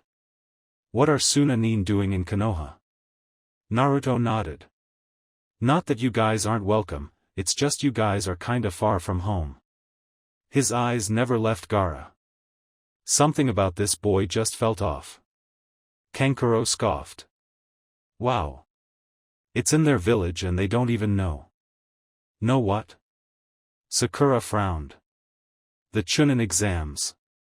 Temari stated. And we're not the only outsiders here. There are a lot of other ninja here to test for the level of Chunin. Sakura stared at the girl, shocked that even she didn't know. She was always caught up on the village news or gossip. She was about to ask them another question when she heard Gaara speak. It's an honor to finally meet you. Gaara stated to Naruto. A dark smirk spreading on his lips. What? What do you mean? Naruto stuttered. Sakura blinked. An honor? How the hell is it an honor to meet Naruto? He's the biggest blockhead in the village. Gaara chuckled. One that sent shivers down Naruto's spine. You don't know what you are, do you? The redhead asked. What do you mean? Naruto was getting nervous. You have something inside of you, a power unlike any other. Gaara continued. A bijou. Bijou? What's that? Naruto frowned, obviously freaked out. Naruto's eyes widened when the dark smirk widened. He shivered more when he felt power oozing from Gaara. This power, it's like the power I felt at the bridge. He knows something about this power. He stared at the evil-looking boy and felt fear spread through every bone in his body. Just who are you? Naruto stared at the red head, eyes wide with fear. The look Gaara was giving him could only mean that Thisbiu wasn't a very good thing. Naruto continued to stare at the raccoon-like boy and tried to gather up the nerve to speak. After a few moments of collecting himself, Naruto spoke. Well? Are you going to tell me what a bijou is? Gaara seemed slightly confused by Naruto's question. You mean you've lived your entire life without knowing what you are? Gaara had spent most of his life knowing what he had inside him and what he was. It was almost impossible not to know when your father was the Kazekage. Naruto blinked. I know what I am. I'm Uzumaki Naruto. Future Hokage of Konoha. He said proudly. He was starting to get back his vigor. Oh, shut up, Naruto. Sakura sighed. You have to be strong to be Hokage. Naruto growled. He was about to retort, but Gaara spoke before him. I didn't ask who you are. I asked what you are. Gaara explained. You said I'm a bijou. I don't even know what that is. And you still haven't explained it to me. Naruto said, crossing his arms over his chest. Sakura rolled her eyes. Who cares, Naruto? You probably wouldn't understand it even if he spelled it out for you. Naruto growled. Shut up, Sakura. No one asked your opinion. Sakura gasped and pouted. She turned from Naruto towards the Chunin were. She blinked. Where'd they go? Naruto blinked as well. They're gone. He stared at the spot where Gaara stood. He wasn't normal. He's hiding something. And what the hell is a bijou? Sakura sighed. Well, those guys were weird. She said. Although that redhead was still kind of cute for once, we agree on something. Naruto shrugged. He put a hand on his cheek, where Sakura had punched him earlier. You know, Sakura, that really frickin' hurt. Oh wah. Sakura rolled her eyes. You're as tough as you say, you can handle a punch from a girl. But he shouldn't have to take a punch from you, Sakura. Naruto and Sakura turned to the voice and saw Sasuke. Sasuke-kun. Sakura squealed. She went to glomp the Uchiha, but stopped when Sasuke held up his hand. Don't, Sakura. I've never had interest in you, and I certainly won't now that you've hurt my friend again. Sasuke glared. Naruto and Sakura stared at Sasuke with shock. Sakura took a step towards Sasuke in concern. Sasuke-kun? Why would you say that? Sasuke shrugged. I don't know. Why would you punch Naruto in the face? Because he's stupid and annoying. Sakura yelled. So are you. Sasuke said nonchalantly. Sakura gasped and took a step back, surprised. Sasuke-kun, would you say something so mean? I love you. Sakura cried. Sasuke rolled his eyes. Oh my god. He began to rub the bridge of his nose in frustration. Sakura, you've spent so much time fawning over me, you've neglected your training as a kunoichi. But I am a kunoichi. Sakura cried again. Sasuke sighed. Just because you have that Hitai 8, doesn't mean you're a ninja. You're weak and you've lost sight of what it means to be a ninja because you're obsessed with me. Do yourself a favor and get over me. While you're at it, get over yourself and get stronger. Otherwise, you're just like a child, playing ninja. Sakura stared at her crush for a little longer, before turning and running away in tears. Naruto stared at Sasuke like he had grown a second head. Sasuke turned to Naruto and blinked. What? Who are you and what have you done with the real Sasuke? Naruto asked, gently poking the Uchiha's cheek. Knock it off. Sasuke scolded, swatting the blonde's hand away. I'm still me, Dobe. I'm just sick and tired of Sakura's holier-than-thou act and her obsession over me. I wouldn't be surprised if she had a cutout of me in her room. Sasuke shivered at the thought. Naruto bent over and laughed. Sasuke couldn't help but chuckle as well. Naruto stood up straight and smiled. Thanks. Sasuke nodded. I'll see you tomorrow at the training grounds. Naruto nodded. See ya, Sasuke. He bid his friend goodbye and headed back towards the Hokage tower. The old man has some explaining to do. Naruto marched to the tower, up the stairs, and into the Hokage's office. Hiruzen, who had been doing more of his ever-so-tedious paperwork, was taken by surprise when Naruto suddenly barged into his office. Oh hello, Naruto. Can I help you? What's a bijou? Naruto said, looking rather angry at the Hokage. Hiruzen froze. After a moment, he collected himself and spoke. Naruto, it was quite rude to just burst into what is a bijou, old man? You know. I know you know what it is. Hiruzen sighed. He reached into his desk and pulled out his pipe. He would need to smoke if he was going to explain everything. Walk with me, Naruto. We have a lot to talk about. Naruto glared at the Hokage as he walked out of his office. He took a deep breath and followed the old man.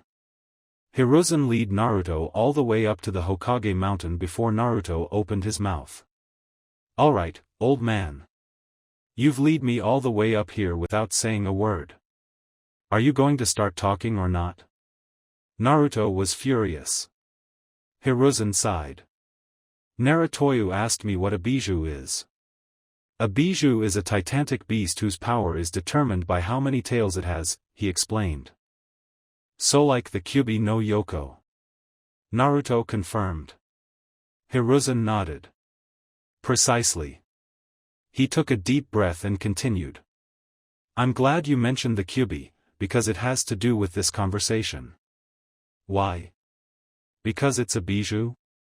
Naruto asked, confused. "Yes and no." Hiruzen took another deep breath and spoke. "Naruto, you know what a Jinchuriki is?" Naruto shook his head. "No. What does it matter?" He was getting impatient. "It matters because you are a Jinchuriki." Hiruzen frowned. Naruto blinked. "But that Sunanin said I was a bijou." He was so confused. Hiruzen looked at Naruto and gently stroked his beard. "So it seems the Kazekage's children are in town." The Hokage sighed. This was just not his day. "No. You're a Jinchuriki. You contain a bijou." Naruto's eyes widened. What? He couldn't believe his ears. "I contain a bijou? Is that what I was feeling during the wave mission?" Naruto yelled. "Why didn't you tell me earlier?" Hiruzen had been expecting this. "Listen, Naruto. I wanted you to have as much of a normal childhood as you normal. What part of my life has been normal? I'm an orphan, no family whatsoever. I had to steal to survive. Villagers would beat down my door and try to kill me every year on my birthday. Does that sound normal to you? How has my life been normal?" Hiruzen flinched slightly. Naruto what kind of monster do I have inside of me, old man? Naruto frowned. "I need to know." Hiruzen hesitated. Should he tell Naruto the truth? "Well?" Naruto yelled. "Are you going to tell me or not?" Hiruzen sighed again. He then a deep breath and spoke.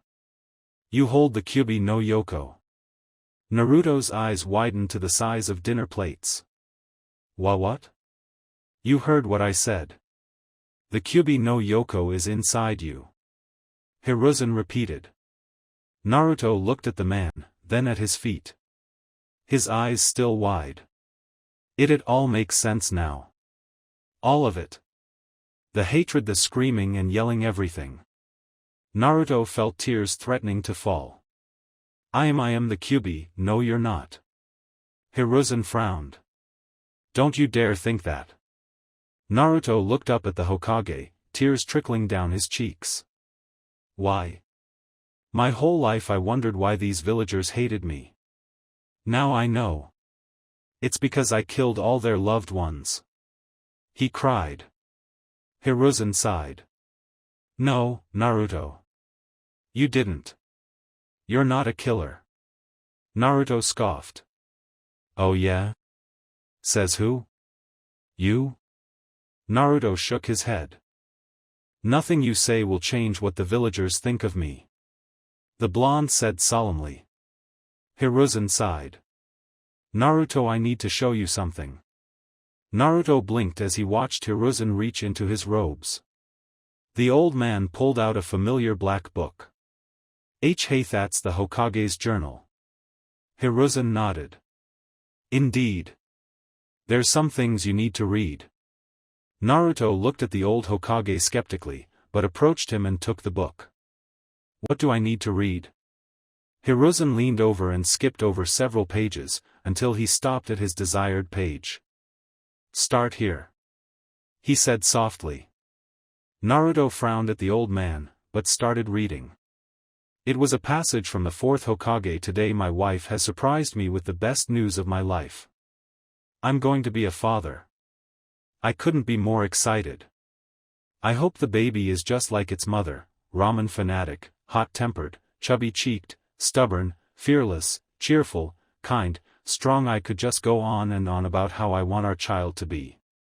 Kushina and I have decided to use her last name for the child, due to my enemy list growing each and every day. We're both hoping for a boy. If it's a boy, we're going to name it after Jiraiya's tales of the gutsy shinobi character, Naruto. Uzumaki Naruto. I can tell with a name like that you're going to go places in this world. Hope to see you soon, my little Naruto. Naruto's eyes widened. Emphasis this real? He asked, completely dumbfounded. Hiruzen nodded. It is. You are Namake's Minato's son. Naruto stared at the book with shock. I'm the fourth Hokage's son. Hiruzen nodded again. There's more. The blonde blinked. Does it have to do with the Kyuubi? The old Hokage nodded again. Yes. I needed to show this to you, to explain what I'm about to show you next. The old man flipped through several more pages before stopping again. Naruto looked at the date on the page and blinked. This was dated on my birthday. Hiruzen nodded. This passage will explain everything. Naruto nodded and started reading again. Today marks one of the saddest, and most tragic days in Konohagakure's history. So much has happened within these 24 hours. The Yondaime Hokage, Namake's Minato, and his wife, Uzumaki Kushina sacrificed themselves to seal away the Kyuubi no Yoko. I, Sarutobi Hiruzen, witnessed Namake's Minato and Uzumaki Kushina seal the titanic beast inside their newborn son. Young Naruto now holds the most powerful bijou to roam the earth. I will do my best and uphold Minato's final wish for his son. Your son shall be viewed as the hero he was born to be. Naruto gazed over the rest of the words, only a few words actually registering in his brain: death, hundreds of people, Kyuubi no Yoko. Naruto looked up at the aged Hokage, tears forming in his eyes. He sealed him inside me? His own son? Naruto was completely astonished. Why would he do that to him? How could he do this to me? Naruto yelled, tears now flowing freely. Naruto turned and ran from the Hokage, running back into the village. Hiruzen had expected Naruto to be upset, but he didn't think the blonde would run. Hiruzen sighed. He had a gut feeling he had just lost the respect of his favorite spunky ninja. He sighed and made the trek back to the Hokage tower. That evening Naruto was sitting on the Yondaime's head, looking out over Konoha. It was his favorite place to go when he needed to think. He was still upset over everything he had just recently learned. How? Why? Why would my Ota-san seal this thing inside of me? No wonder all of the villagers despise mites because of that damn fox. Naruto-kun? Naruto turned around and saw Hinata standing behind him. She looked concerned and worried. Oh hey Hinata-chan. Look, I don't want to sound rude, but I'm not in a good mood right now, and I kind of want to be alone. Naruto said, turning away from her and looking out over the village again. Hinata sighed. She ignored Naruto's request and moved to sit next to him. The Hokage asked me to find you. He said you two had a misunderstanding and was sure you wouldn't want to see him right now. Naruto scoffed. That's the understatement of the year. Hinata looked at her crush. Do you want to talk about it? Not really. Like I said, I just want to be alone for a while. He said, not looking at his friend. Hinata was disappointed. She wanted to help her crush, but if he didn't want her help, then he wouldn't get it. She stood up and turned to walk away. She gasped slightly when she felt Naruto grasp her hand. Naruto-kun? Naruto sighed. I'll tell you. Just give me a minute. Hinata nodded and sat back down. After about 5 more minutes of silence, Naruto spoke. I found out why all the villagers hate me, he started. Do you remember when we learned about how the Yondaime destroyed the Kyuubi no Yoko? When Hinata nodded, he continued. Well, the Kyuubi wasn't destroyed. Hinata blinked. It wasn't? Then what happened to it? She was thoroughly confused. The Kyuubi was sealed away. He explained. Insadim, he hesitated. Hinata's eyes widened. What? The Yondaime sealed the Kyuubi no Yoko inside of Muhen. I was a baby. Naruto was a little choked up talking about it. He was expecting Hinata to scream, run, call him a demon, or murderer like all the villagers. He wasn't expecting her to suddenly envelope him in a tight embrace. Hinata-chan? I'm so sorry, Naruto-kun. She cried. She now understood why people called him a monster and a demon, even though Naruto was the farthest thing from one. I'm sorry you have to bear this burden, she said through a sob. Naruto blinked in surprise. She was comforting him. Even after finding out what he was. Thank you, Hinata-chan, Naruto returned the hug. After a few more moments of hugging, the couple separated. Oh, there's one more thing. Hinata blinked. Really? Don't worry. It's not necessarily a bad thing. Naruto said with a sad smile. What is it, Naruto-kun?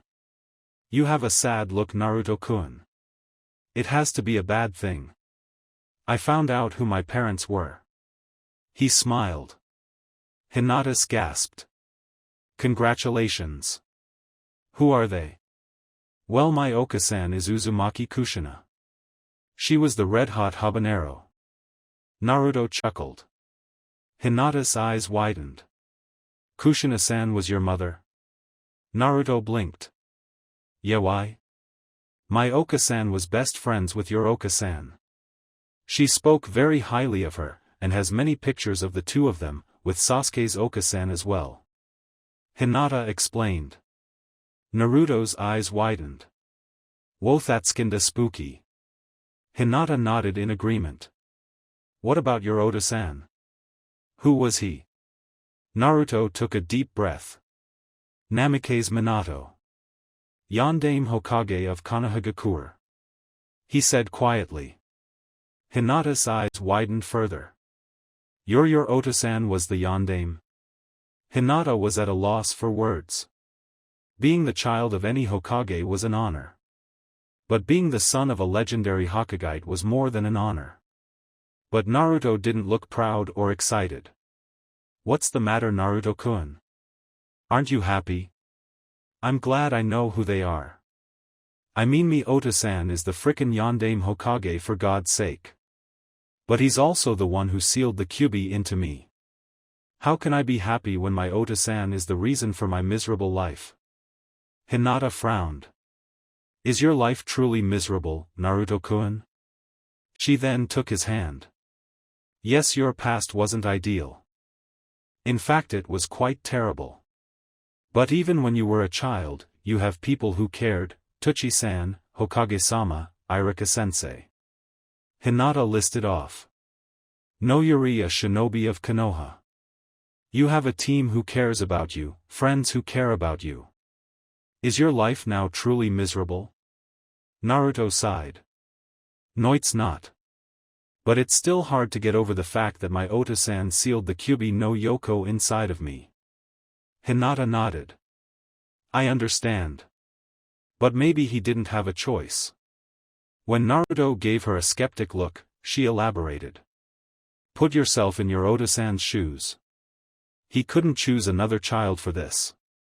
Asking another child's parents to have their child host such a creature, any sane parent would explode at him, even if he was the Hokage. Hinata explained. Also think how hard it was for him to do this. Seal the Kyuubi into his own son. It probably killed him inside. Naruto listened and sighed. Yuri, right. Since when did you become the voice of reason? Naruto teased. Hinata smiled and gently nudged him with her shoulder. How do you feel now? Still hurt and upset. But I understand the reasoning behind it. I think I just need to get used to the idea. Let it all sink in, you know? Hinata nodded. What about Hokage-sama? Naruto sighed again. I'm upset he didn't tell me. I mean, let me grow up as an orphan without knowing who my parents were, and he knew why I was being tormented for all those years. I understand why he didn't want me to know about the Kyuubi, but I still would have liked to know. I'm not the demon. I just happen to have it living inside my stomach. Naruto said, trying to make a joke out of it. Hinata giggled. I understand, Naruto-kun. I think you should just cool off and let it all calm down before approaching the Hokage-sama. Naruto nodded. You're right. Now all this information and moping has made me hungry. Ichiraku's? Hinata laughed. Wouldn't want to go anywhere else. The next day, Team 7 met at their usual training grounds. Naruto hadn't slept well that night.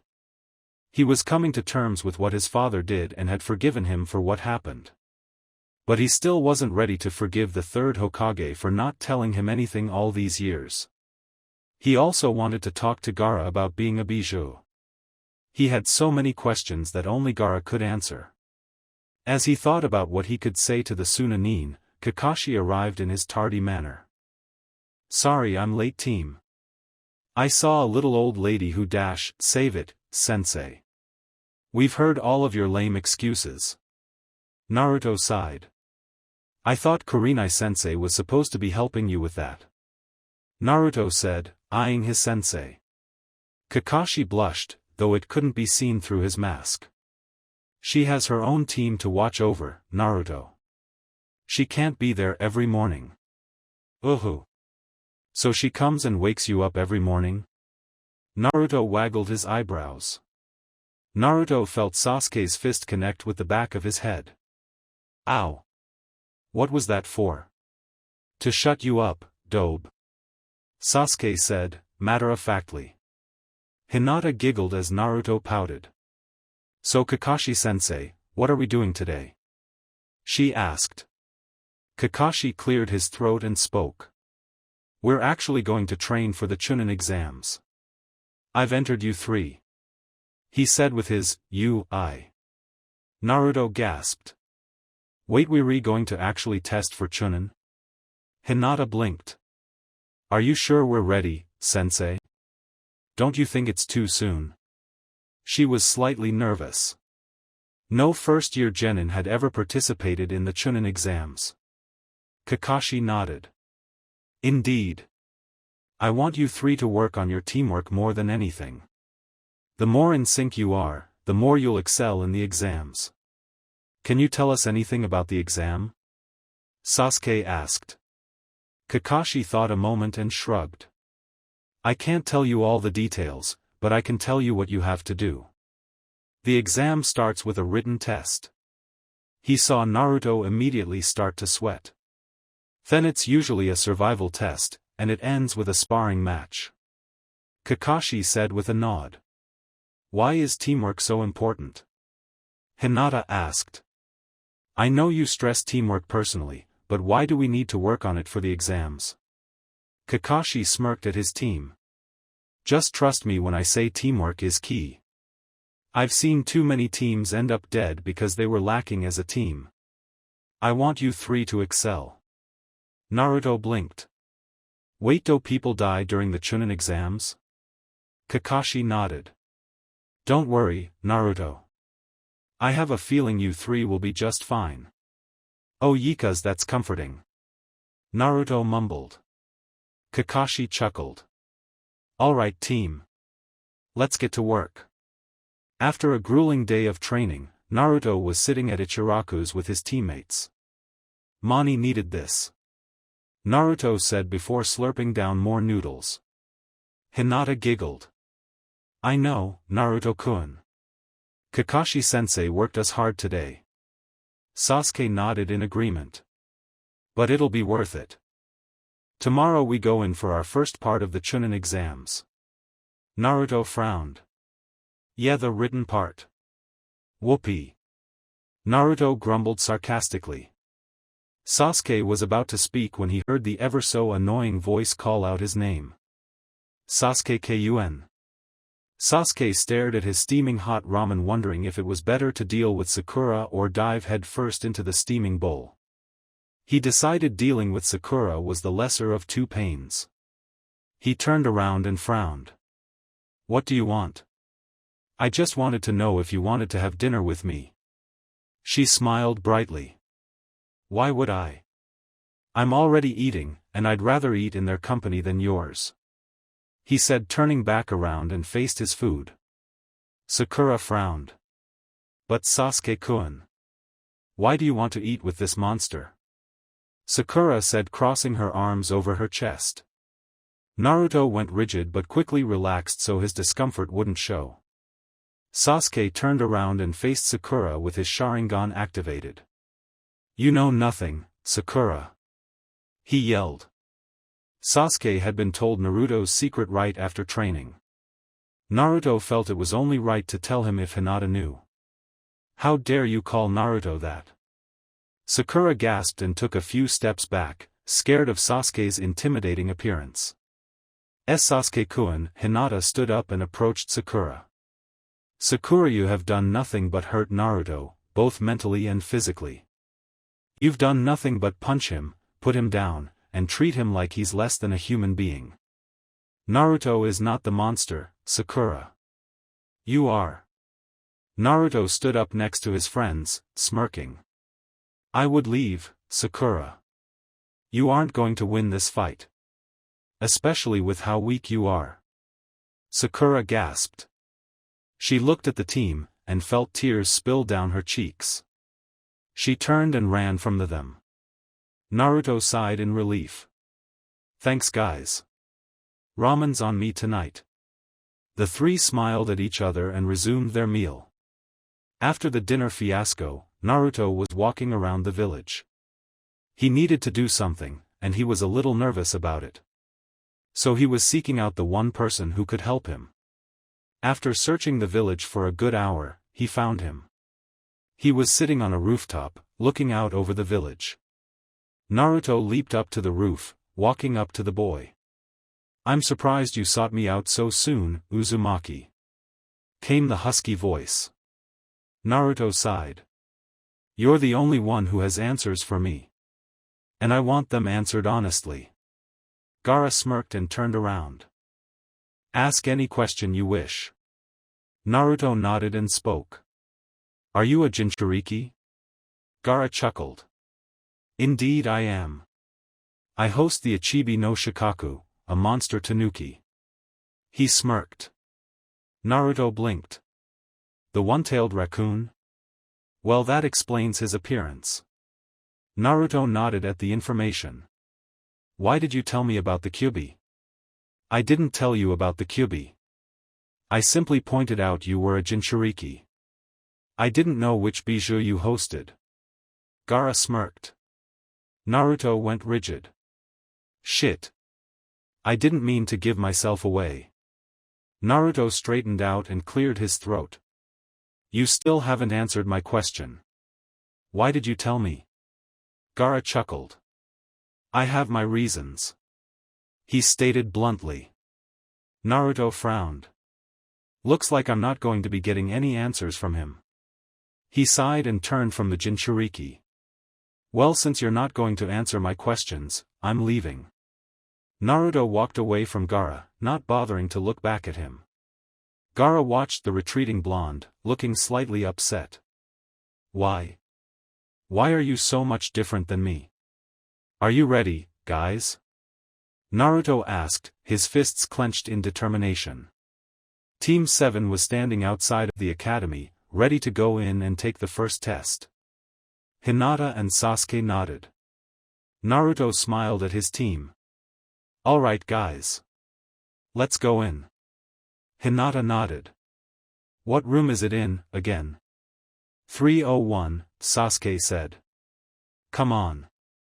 Let's go in and find decent seating." "Do you think there will be a lot of genin?" Hinata asked curiously.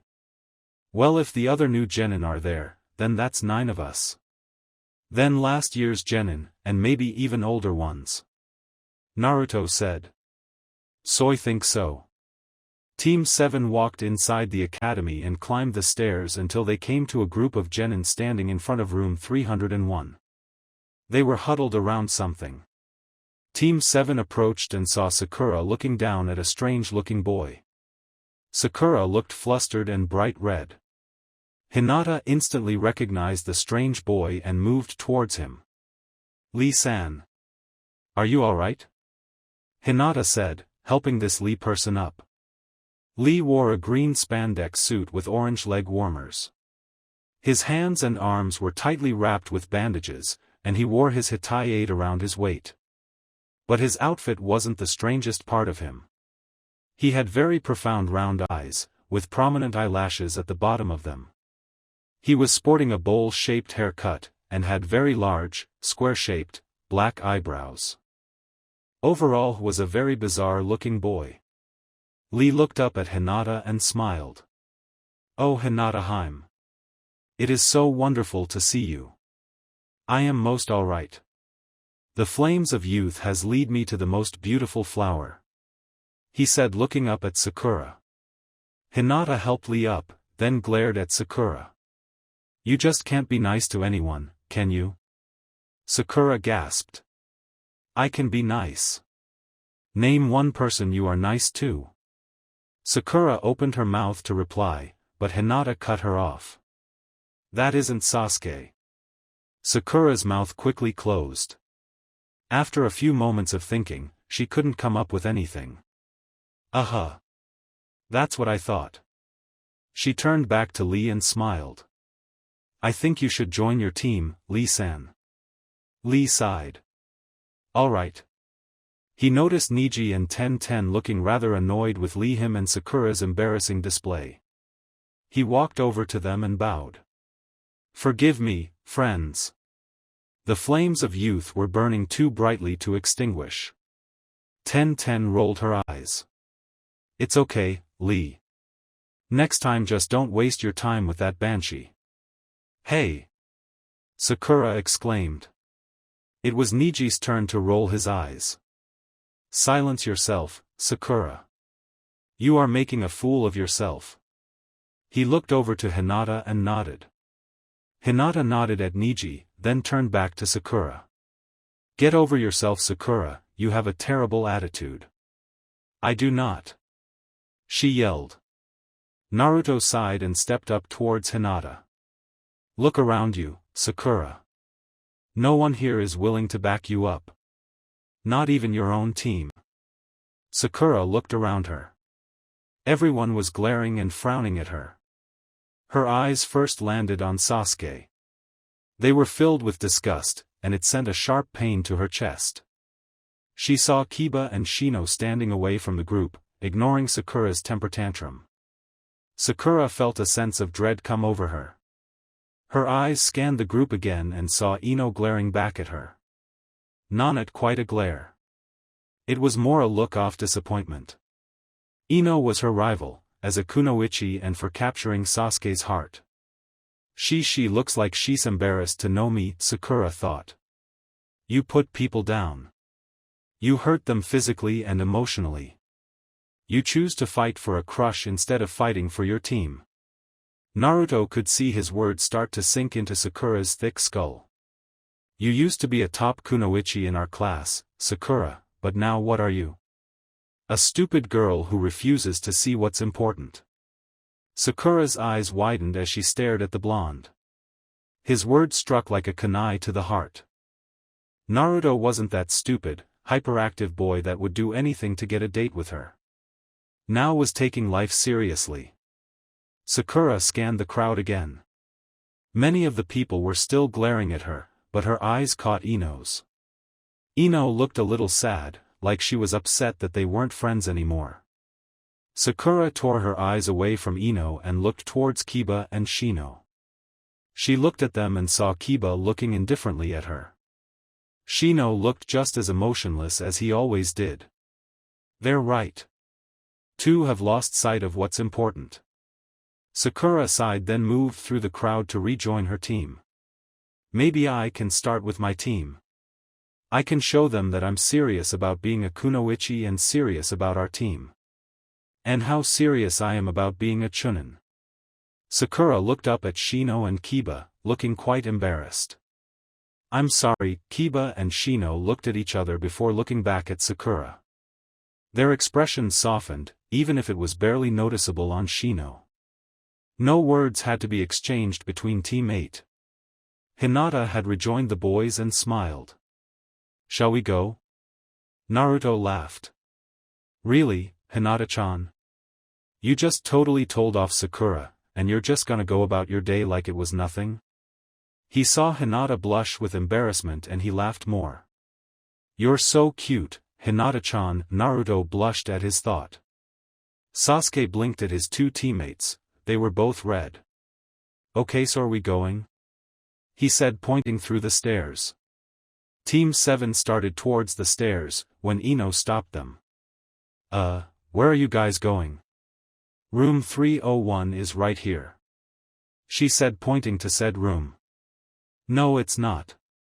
Naruto said with a shrug. 1010 blinked. What? But it says 301 right here. How many stairs did you guys walk up? Sasuke asked. 1. Ino bluntly stated. Shikamaru sighed. How troublesome. That means we're on the second floor. Now we have to walk another flight of stairs. Niji spoke.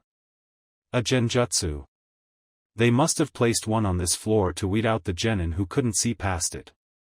Naruto chuckled. Well? You guys gonna climb some stairs or not? He gave the group of genin a bright smile. The genin looked at Naruto and followed the blonde up the flight of stairs. They all walked into the right room this time, and saw quite a few people sitting at the desks. Whoa, Naruto blinked. There's a lot of people in here. Hinata nodded. I didn't think there would be this many.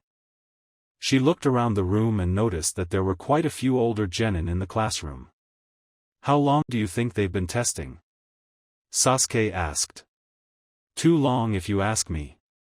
Naruto seemed a little worried. If there were older genin here, then the Chunin exams were going to be a lot harder than he thought. As Naruto contemplated the difficulty of the Chunin exams, a rather bulky and intimidating shinobi burst through the door. The man had two prominent scars on his face, and looked cold and calculating. He wore a Hitayate bandana over his head, dark gray clothing, and a black trench coat. Alright, you maggots. Take your seats. Everyone scrambled to the nearest seat. Once everyone was seated, the man spoke again. Listen up, you low-lives. My name is Marino Ibiki, head of interrogation, and your proctor for the first test. He hollered. He reached into his trench coat and pulled out a large pile of papers. I hold your future in this hand. He waved the papers to and fro. You must answer all 10 questions to even consider moving to the second test. He said, handing out the papers. But Marino-san, there's only 9 questions on this test. Sakura said nervously. Ibiki turned around and eyed Sakura. Correct. You'll see 9 questions on the paper, with 10 answer boxes. I will vocally give you the 10th question after a certain amount of time has passed. He explained harshly. Naruto smirked. He might have been bad at test, but this test couldn't be too hard. He peered at the test and he immediately started to sweat. The questions weren't something a genin would know. They had to be Chunin-level questions, if not higher. Oh, one more thing, you little crap buckets. We have rules. The rules are, there is a point system. There are 10 points to this test. If you answer questions incorrectly, you lose points. And you must answer all the questions to pass. This is a team test. If one of you fails, you all fail. And finally, and the most important rule, you get caught cheating, you and your team fail. He hollered. I have 2 associates here to help me catch any cheaters among you miserable lot. Naruto felt his heart drop to his stomach. Thanks for watching. If you enjoyed this video, smash that like button and subscribe for more content. Support the original author by clicking their profile link in the pinned comment of the first video of this series. They deserve the love. Want early access and exclusive content? Join my Patreon community, link below. Your support fuels these videos. Drop a comment with your thoughts, and I'll catch you in the next video. Stay entertained. Stay safe.